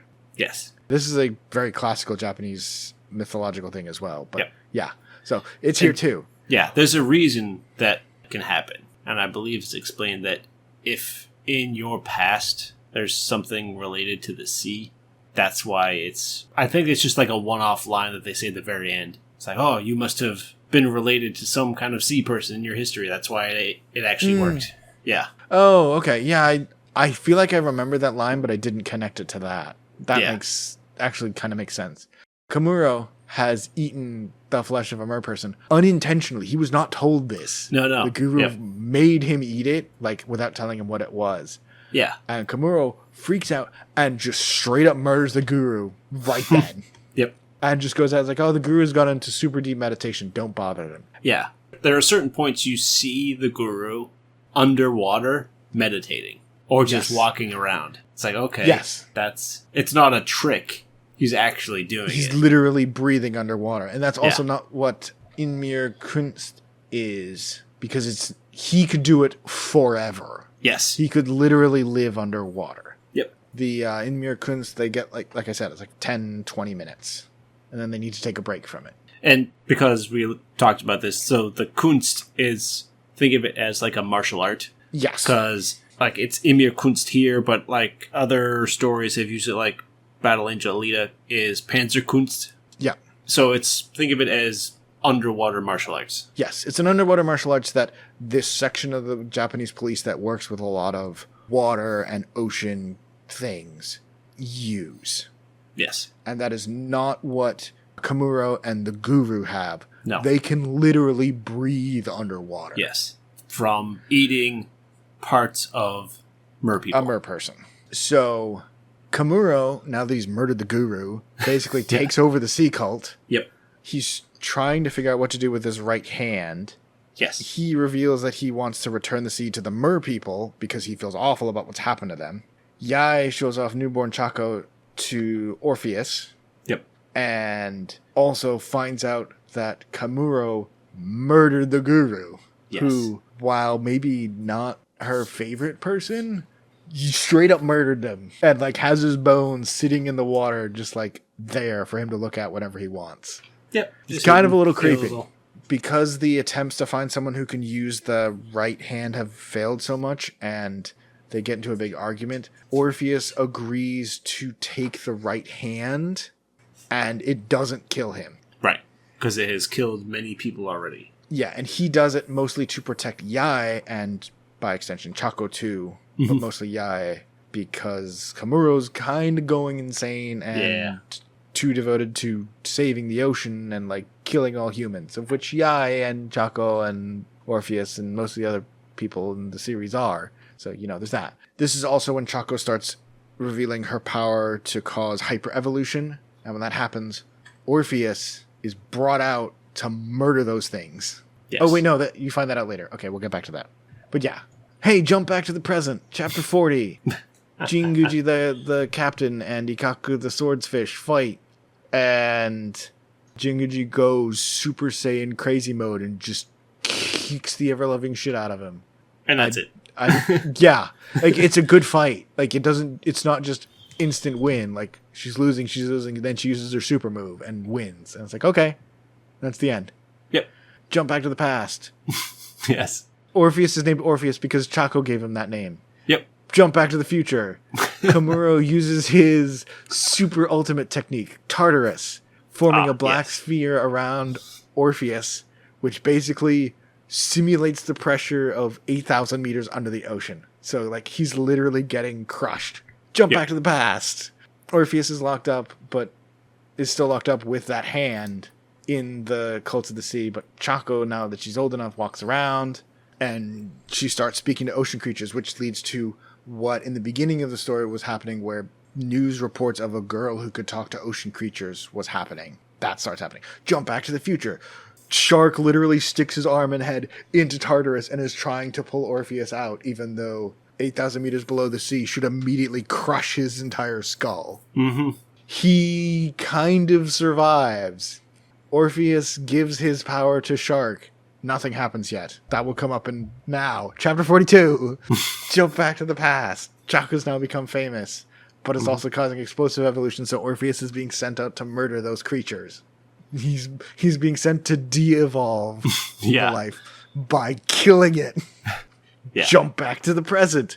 Orpheus uses all of his strength and breaks free of Tartarus, the 8,000 meter underwater black sphere.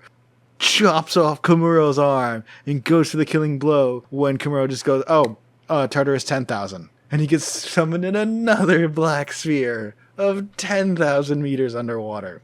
Jump back to the past. How does Orpheus become a dolphin? He wakes up one day. He's a dolphin man. That's it. He's just jump back to the future. Tartarus disappears and Orpheus is gone. He's literally dead now. It's just like a strand of stuff in the ocean. Yeah. And like the hand that he had is just there, but he's literally gone. Mm-hmm. Chapter 43. We're getting close. but we still have so much to cover. Back to the surface, Nanase goes out to rescue the other, what do they call it? Section Chapter 7? 7? Yeah. Section 7. Section 7 members who got like knocked away and are up on the ship. There's a crazy storm coming. Back under the temple, Jinguji's coming back. They're on their last set of air tanks. Shark is about to use Roiling Waves on Komuro, but then Chako wakes up, sees the giant hand. You have the entire distracted by the giant hand being gigantic again. Yes. Komuro then comes up and says that, hey, it's me, your dad. Chako's like, no, you're not. Orpheus is my dad. Where's Papa? Not Dad. It's like, yeah. no, that's me. It's like, no, you're not. You're not my dad. Yeah. And she's looking for Orpheus. Komuro moves as if he's going to literally, like, punch the girl in the face. Mm-hmm. And Shark grabs him and is like, no, you do not harm a child. Yeah. And Komuro turns on him, and the last of Shark's gear is basically dissolved away. Other than his wetsuit. He's not naked. But, like, his respirators, his other respirator's gone, his mask is gone, his air tanks are gone, everything else is gone, except his wetsuit. He's not naked. Yes. Which, I mean, some people might have wanted that. But hey, surprise, callback to earlier.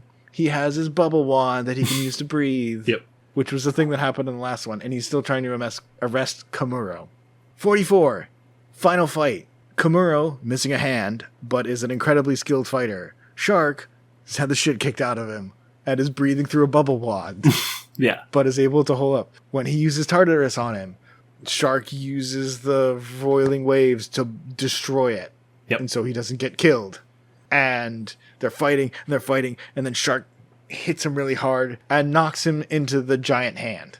And he uses it to replace his left hand. Yes. It shrinks down, and now he has a hand again. It's kind of hand-wavy, bright light shines, and then the next couple of things at the end of this chapter and the start of the next chapter just sort of have happened. Yeah, it was it was very abrupt what happened right here. You don't say. We're going to get to that. But we're so close. There's now a giant wave around the island. Yeah. It's very interesting because it's literally not moving. It's literally a wall of water. Chapter 45. Surprise! We're back on the surface. Komuro is surfing on this giant wave he made because he's got the super left hand. Yep. He blew a hole in the top of the temple to let everybody out because, hey, why the hell not? I'm superpowered now. Mm-hmm. And he's going to destroy the island with this giant wave that's like 100 feet tall, solid wall of water. Yeah. And so what happens? Shark shows up riding a dolphin. Because no, it's why a whale. not? He's a whale. Oh, it's a whale. It's a whale. whale. You're right. He's riding a whale. Okay, even better. Oh, hey, guess what? Remember when I said Orpheus gives his power to Shark? Yeah, what I mean is he pushed the remaining life force he had into the hand, died, and then that hand joined onto Shark's hand. So now he has the right hand of the Poseidon. And Komuro is furious. And they have a fight, which is literally 2 punches. And Shark Is it even 2 punches? Yeah. Technically, because they both punch each other. Oh, that's true. Punches through Kamuro's hand, shattering it, and hitting Komuro in the face, and arresting him, and then the wave goes away. Yep. Okay. That's it. That's the whole last thing. 2 No, the last 2 chapters are important. I guess But so. that's the end of the fight. 46. Now everything is running through time, through a lot more time. But Komuro's been arrested. Orpheus is having his funeral. Chako disappears for a minute. Shark and Nanase go and find him. And Chako's like, where's my dad? I want to know where he is. And Nanase starts off like, oh, he's gone away somewhere for a while. And then Shark's like, no, sit down. He's dead. He's gone. He's not coming back. Mm-hmm. And Chako just, obviously, a small child, hey, guess what? Your dad's dead and he's never coming back. Cries for the entire rest of the chapter. And Shark thinks about Nirai Kanai, which is an Aboriginal Okinawan Ryukyu Island place kind of like heaven. It's just sort of like the place beyond the sea where the dead go. Mm-hmm. And it's kind of a nice thing to think about that, where people aren't just gone, they go somewhere. Right. But to us here, he's just gone. There's also a moment where Komuro tries to tempt Shark with information about the hand, and Shark's just like, shut the fuck up. You're in prison. We don't care. Yeah. Chapter 47, called Epilogos, which should give you a good sense of what happens. It's been 10 years. Nanase is the police chief. Yep. A new person is joining the force. Hamura, who was literally only important in the fight at the beach, is now also a police officer. Chako is now in high school, living here. Yai, surprise, because it never came up, is alive, has always been alive, is working with Section 7 to find the other parts of the Poseidricon. They're currently looking for the heart, which is in Antarctica. Yep. And, funny scene, like, Nanase and Shark, who, is still here, still has the hand, still dealing with the ocean crime on the island, still looking like badass hard-boiled cop, only now in a Hawaiian shirt. Because that's how he is. They're still not dating, even though everyone's like, they literally should just get married. Everyone knows they want to be together. Why the fuck aren't they doing this? Yeah. But and that's where it ends. Yep. He's still just doing weird, still just sea life, fighting ocean crime, dealing with weird evolved creatures. Chako is there as a high school kid, now living with Shark. Yep. And he still has the Poseidricon hand, too. Still covers it with the glove that Orpheus did. Yep. And there is a very short post-series note from the author. It's a cute little thing, but the only thing that's important for what we're going to talk about, he mentioned the story ended sooner than he intended in it. You don't say. Brought it to an end. Again, you don't say, but yes, that is the second half of this story. Mm-hmm. Yeah. Yeah. Okay.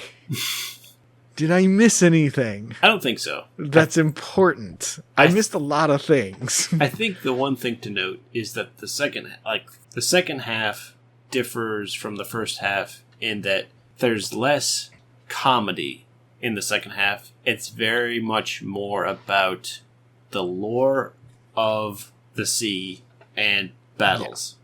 Yeah. All the comedy stuff is pushed to the very back, and we're just trying to fight lore dump as fast as we can to get to the end of the series. I will say, the only thing I'll push back on that is it's not that the comedy's pushed completely out. There's still funny moments, but it's not silly. Right. The silliness is gone. If you were paying attention, which apparently I wasn't, I'm not saying this, or you knew that this was going to end in book 5, or you I think in my defense, I didn't think it would have ended that quickly. Right. But once you get to this second half, in any normal story, this would clearly be the final fight. It would have been maybe a little bit longer, but it's like, oh, we're going to the temple to do the thing. Right. It doesn't feel like that because it feels like there's all this stuff that they had to cover that we haven't even had a chance to start talking about. Yes. But if you were paying attention, you would have realized, oh, this is coming to an end. And there's still that humor, but it's clearly, this is the dramatic ending. We don't have as much time for the humor. So I don't think it's quite as missed. Yeah, but because it's still there, but it's much more subdued and much more of background. Right. Like we skipped over the part where Orpheus gets into an argument with a computer dolphin. Because the dolphin can't respond to him. So, like, when the dolphin says, hey, what's your name? It's like, I've already told you. You just asked that 30 seconds ago. Yes. Nice to meet you. I'm Orpheus. Nice to meet you, too. I already said that. Yes. Well, what's your name? It's like, you just asked me this. Like, there's still really funny parts. Yeah. But it's nothing compared to the first half. Yeah.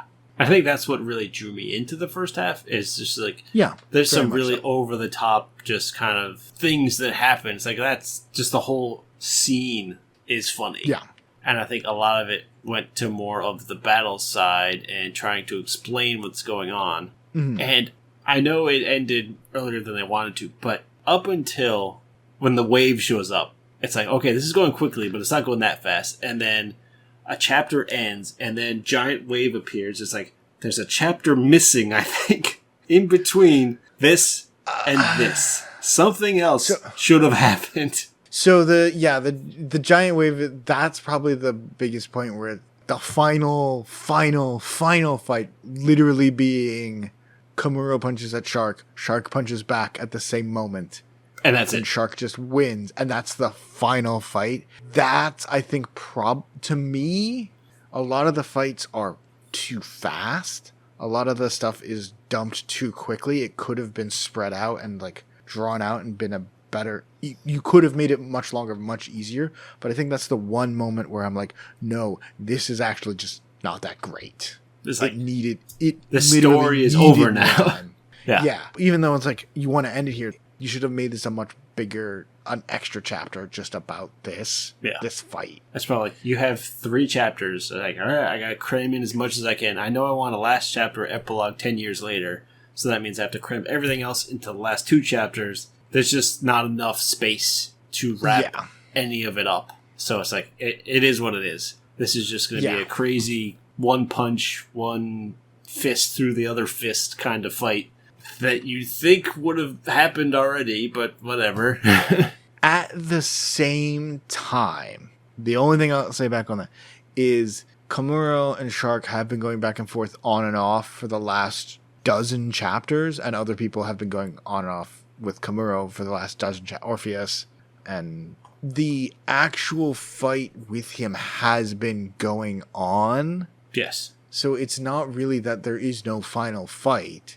It's just Shark gets the thing he needs to win with the right hand of the Poseidricons, and there's one punch, and it's just like, yeah, I'm now way stronger than you. Like, it's not even a challenge. But why couldn't Orpheus just punch him before? Because Orpheus was only Orpheus. Shark was Shark with Orpheus's life force in the hand already. So it was like 2 people's life force together. I guess so. That, I think, is literally the explanation. Okay. I don't buy it, but okay. Orpheus wasn't just killed. Orpheus sacrificed himself. Orpheus could have kept fighting to some degree. Nah, it shouldn't look like he got crushed to death. He sure did look like he probably knew he was going to lose, but instead of struggling to the end, because like he got out of the Tartarus 8000. Right. And things like that. I think he made the decision of, I'm going to just die now and take what I have left and put it into the gauntlet, and hopefully Shark can then use it later. That is sort of the intention he seemed to be giving. Right. But yeah, it's... Yeah, this assumes a lot to have this work out. I think it's there. Well, that's... they're saying that that's what they're doing. It's not us like looking at... And by assuming, like... I mean...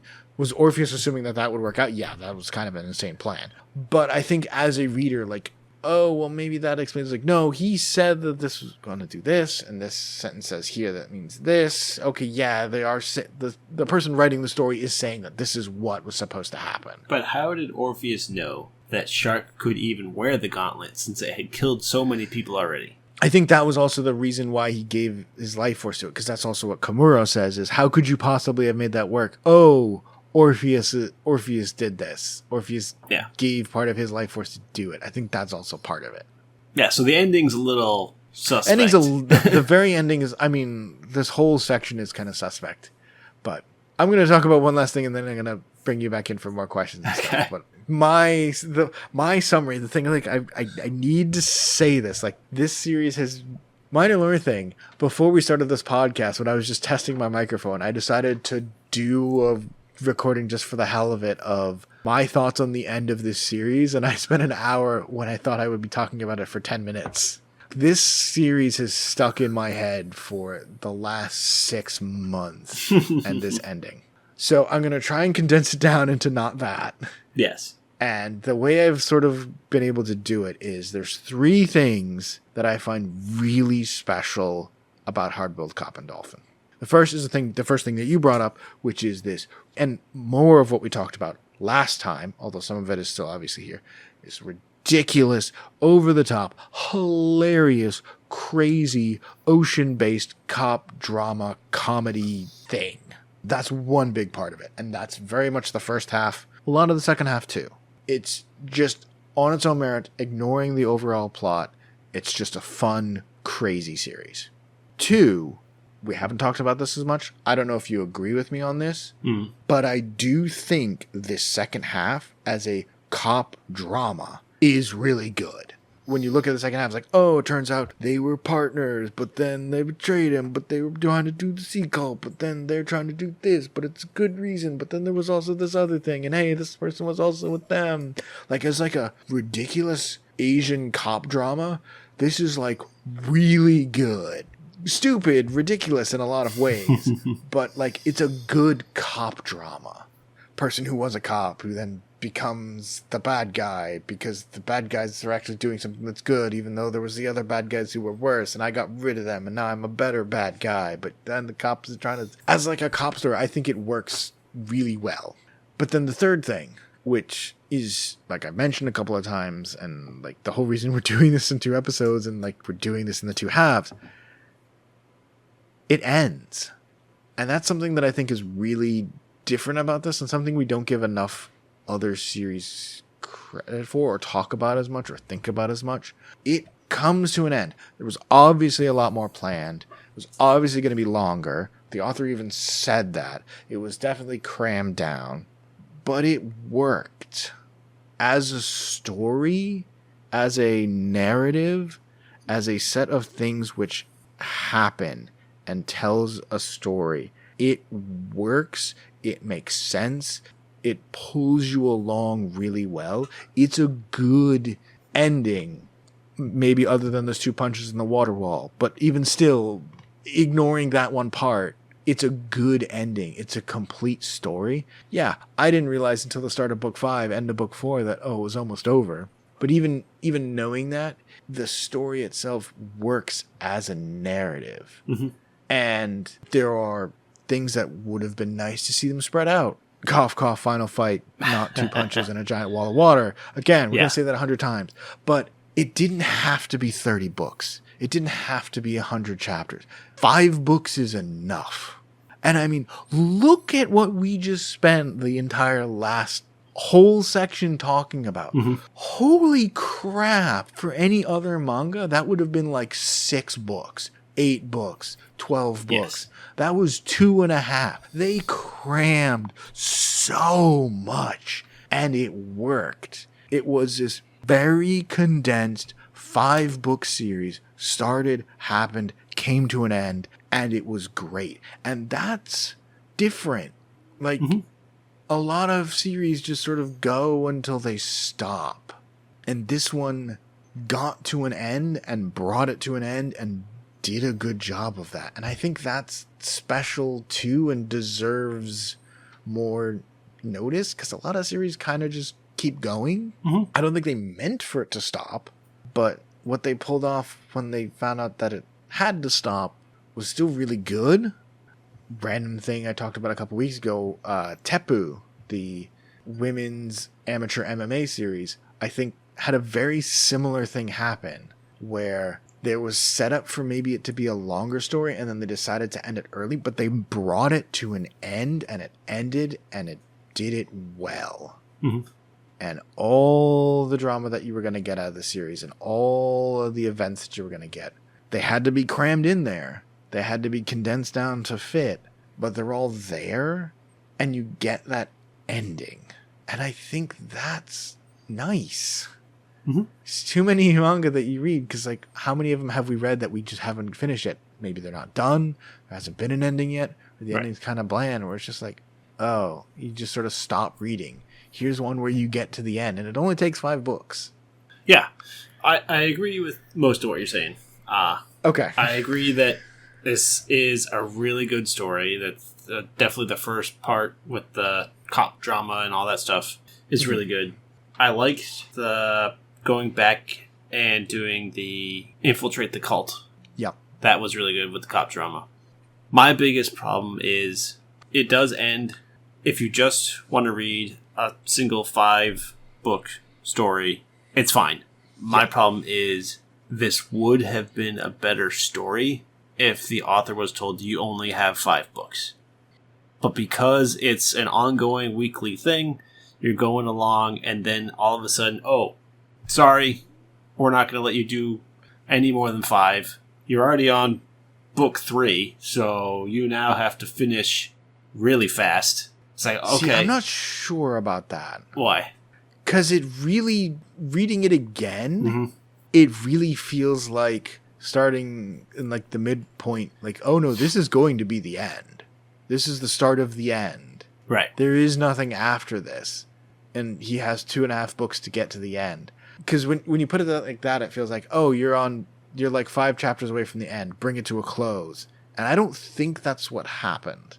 I obviously don't know, but I feel like he was told, we'll give you like 6 more months, but then we're going to end the series. Mm-hmm. But even still, it's one of those, you have to end earlier than you meant to, so you have all of these threads that you've put out there, like the 7 Colossi pieces and all this other stuff that's been happening on the shore, and then all of a sudden it's super backstory time, super lore dump time. We're not going to give you any time to work with Section 7. It's all flashbacks. Oh, I taught you how to do this super ultimate move and nothing else because we ran out of time.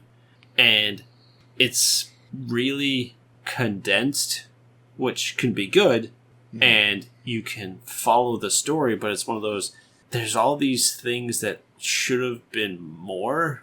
Like, you could have taken another chapter to explain, well, where has Yai been this whole time? Or, okay, where did the cult guy come from? He's just some random cult guy. Or, okay, there's all this evolution, de-evolution stuff going on. It's like, okay, has Chako always been doing this? Why can Chako do this? You know, just because. So, I get what you're saying, and on the one hand, I don't disagree. Mm-hmm.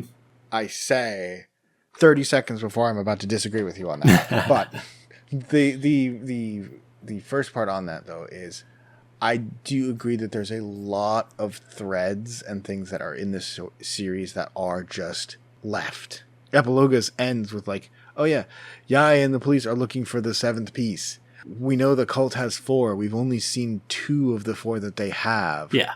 And the police have 1. And so there's 2 others. We still don't even know what 2 of them are. And what happened with the lady with the leg? Mm-mm. Yep. She's gone. There's all sorts of... There's a lot of stuff that is left hanging. Yeah. The way I look at this story, though, is I think it's not really about that. If you look at it instead of, it's about Shark. Yes. His part in this is over. And it's his story of going through all of this.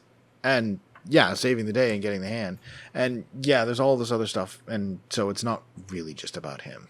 This whole thought experiment that I'm bringing up doesn't really work. But I'm bringing it up anyway of, this story wasn't about finding all the Poseidricons. The story was about Chako and Orpheus and Shark and Kamuro. And that part of this overarching world plot is over.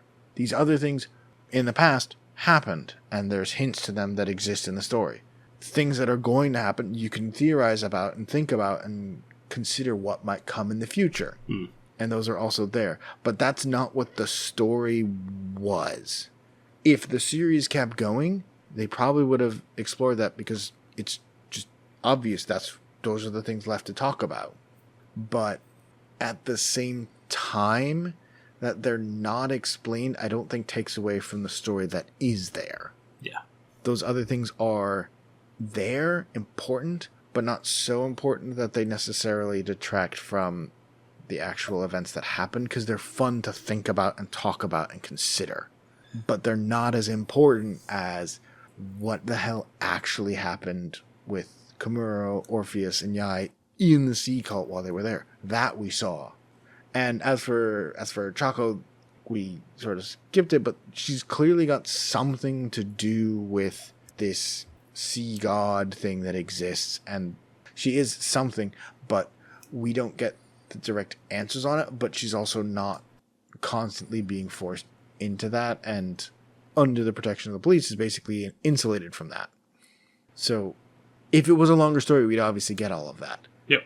Which, at the same time, ultimately, yeah, if you want to know that and you want to actually see it, well, guess what? You're not getting it. You can write it yourself. Yeah. But I see that enough was put there that I can think about it, and I feel like it was considered. If there was any part that they were going to cut and leave out, the parts that they cut and left out were the right ones to leave out. They showed what they needed to make this have a good ending and bring it to a close and just sort of let the story be itself and this interesting world and characters that we can enjoy reading and thinking about and learning about. We didn't need everything shown to us. That's my thought on it. Yeah. Obviously, you can disagree with me on that, and that's totally fine.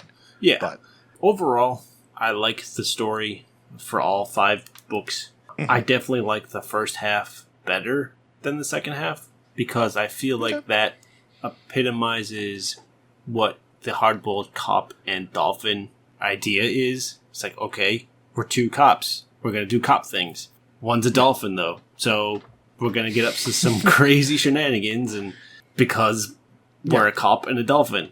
And the first half is what I picture that being. The second half is almost like another story where it's secret agents and things like that going after a cult, which really took a swerve from how the book starts. And overall, it's fine, but I definitely like the first half better than the second half. Yeah, I can definitely see that. And I think the 2 halves are different. I've thought of something that I feel like makes it make more sense to me, which is a terrible example that I'm about to pull out because I haven't actually seen the whole series. But Cowboy Bebop. You haven't seen the whole series? For 1 second. I have not finished the whole series of Cowboy Bebop. But I do know enough about what goes on. So Cowboy Bebop ultimately is about Spike and the other people from his past, like the bad guy and them. That's the whole thing. But the first half of that series is just Spike and the other characters being bounty hunter people things.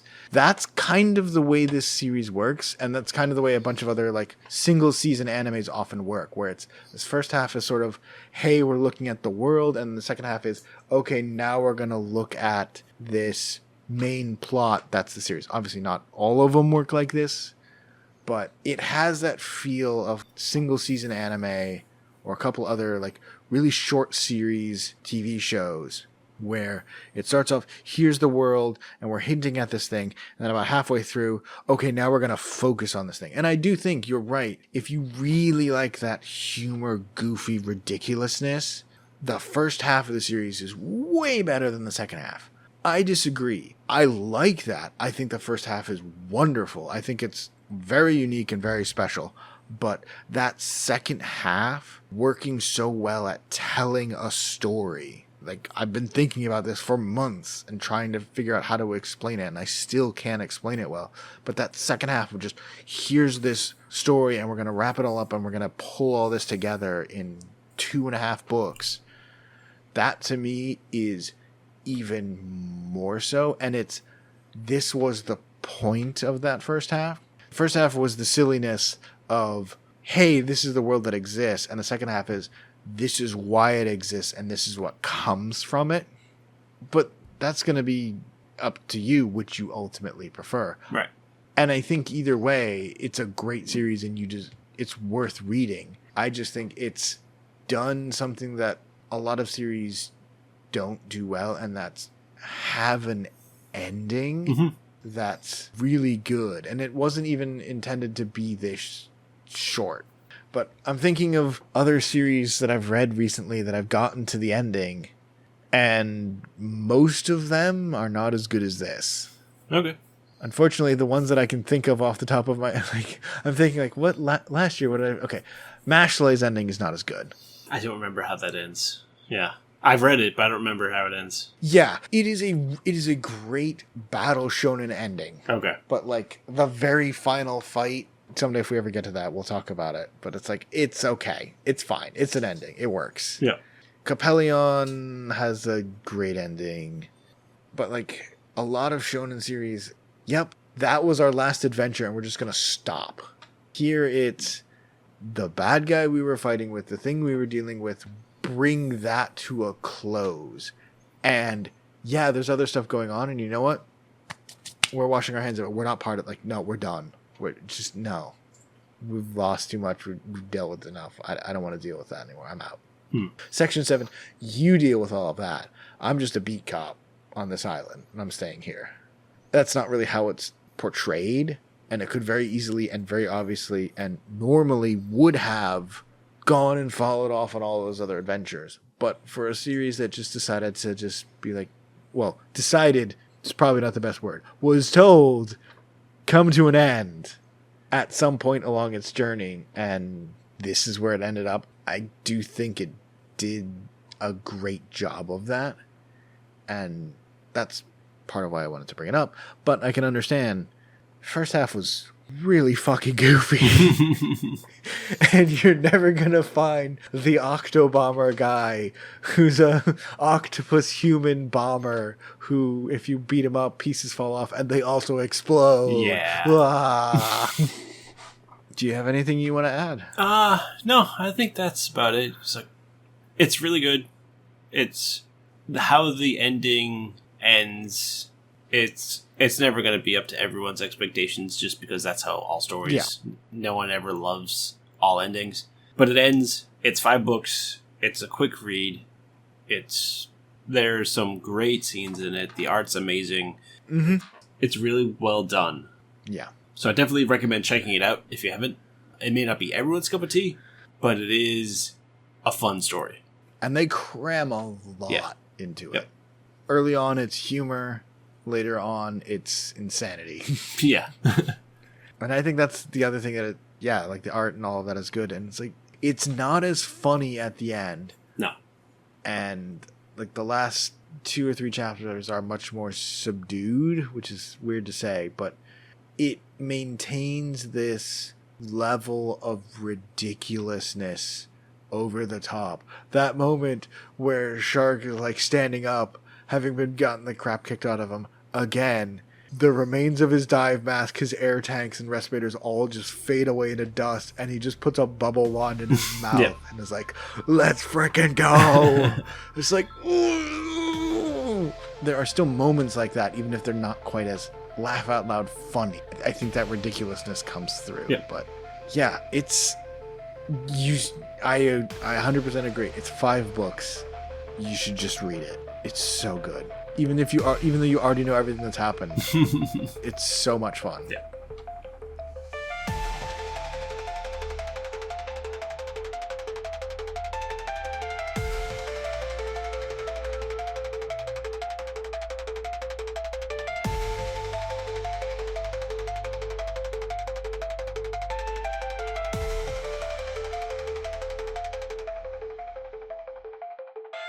But with that is going to be the end of this episode of the Mudai Manga Book Club podcast.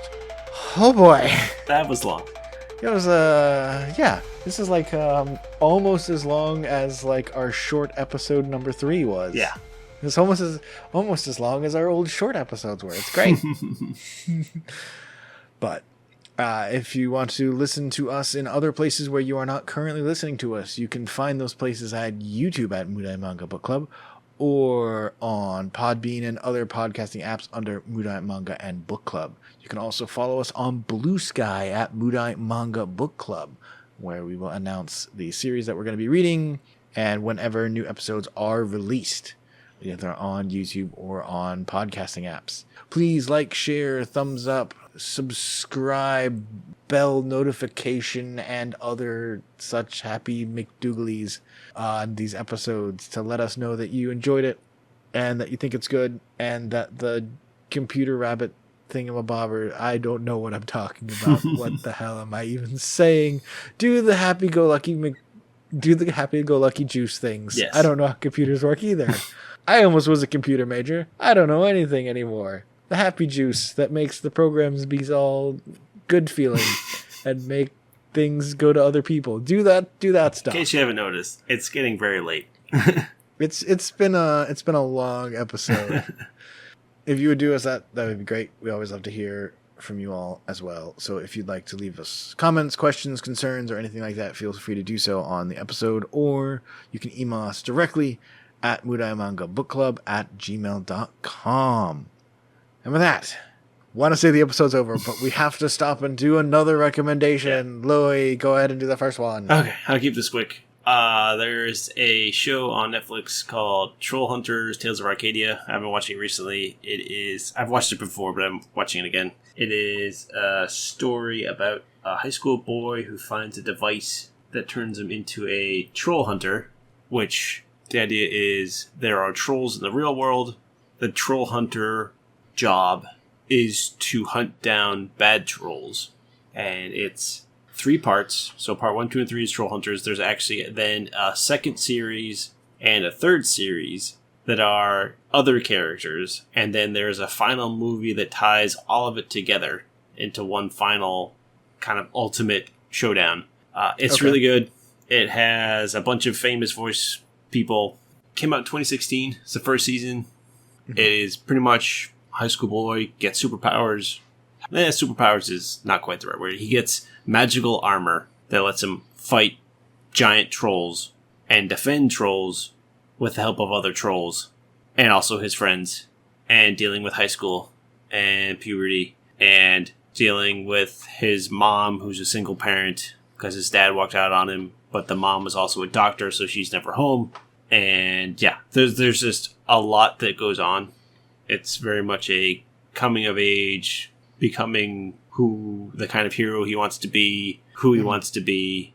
And there's betrayal, there's things happening in the background, there's ancient gods kind of thing, almost. Not quite gods, but very powerful beings that were around. So it's interesting, it's cool. It's also done by Guillermo del Toro, worked on the story. Oh, okay. So it's really good. Yes. Troll Hunters, Tales of Arcadia on Netflix. What about you? I haven't talked about music for a while, and a couple of good albums have come out recently, so I'm going to just pick one of them. Don't Tap the Glass by Tyler, the Creator. It's still rap music, but it's extremely good. Tyler, the Creator does very interesting albums. This just came out, I think, 2 weeks ago now.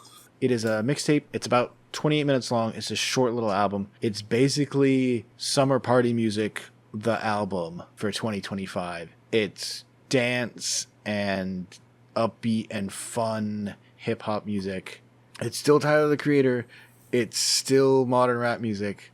There's deep stuff in there if you want to dig into it, but it is just fun, get up and move music. It literally starts with him showing up and being like, literally is an announcer in the album being like, okay, if you're going to listen to this, you literally must dance. You must not think too hard, leave your baggage behind, and, because it's called title of the album, Don't Tap the Glass. And then the music starts, and it's like 28 minutes of just fantastic music. If you have a moment, you should also go and check out the music video for Stop Playing With Me, which is the lead single from the album. It's great. It's 3 minutes of Tyler, the Creator, wiggling around like a crazy person and dancing to the song, and crazy stuff goes on. At one point, he literally pulls off his shoe, shows it to the camera, and then throws it at the wall. It's hilarious and crazy and fun and exciting, and it's just great upbeat music. Next time we'll talk about clips. I don't have time to talk about something complicated, so here's 28 minutes of great music that's really fun. You should go check it out. But with that, that's the end of the episode. Tune in right now, because it's already next week. Wait, no. We got 5 more minutes until the next episode. Next week, where we will be covering Witch Hat Atelier 1 to 2-ish. So this is the first 7 chapters, which is roughly the first 3 tiny arcs of the story. The third arc is like the end of book 1 into book 2. So this covers the introduction arc, first pentagram test arc, and draconic labyrinth arc. Yeah. So we'll talk about those next week. Sounds good. Well, until then, have a good night, everybody. Bye-bye. Peace.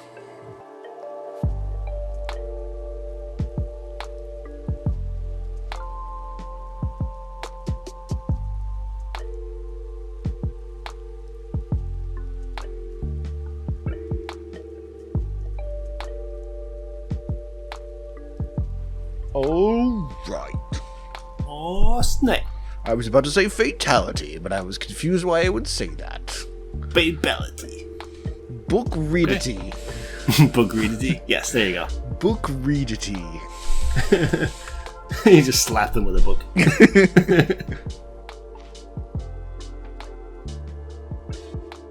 Did you listen to the new episode? Not yet, no. Okay. I just want to point out, we covered chapters 1 to 7, and you said chapters 1 to 8. Oh, I corrected it. Looking at chapter 8, it's like, okay, that's the end. And I just said 8. Yeah, that's fine. I've corrected it. I'm not sure if you'll be happy with how I've corrected it, but I did correct it. 1, 2, 8. Yes, that's exactly what I did.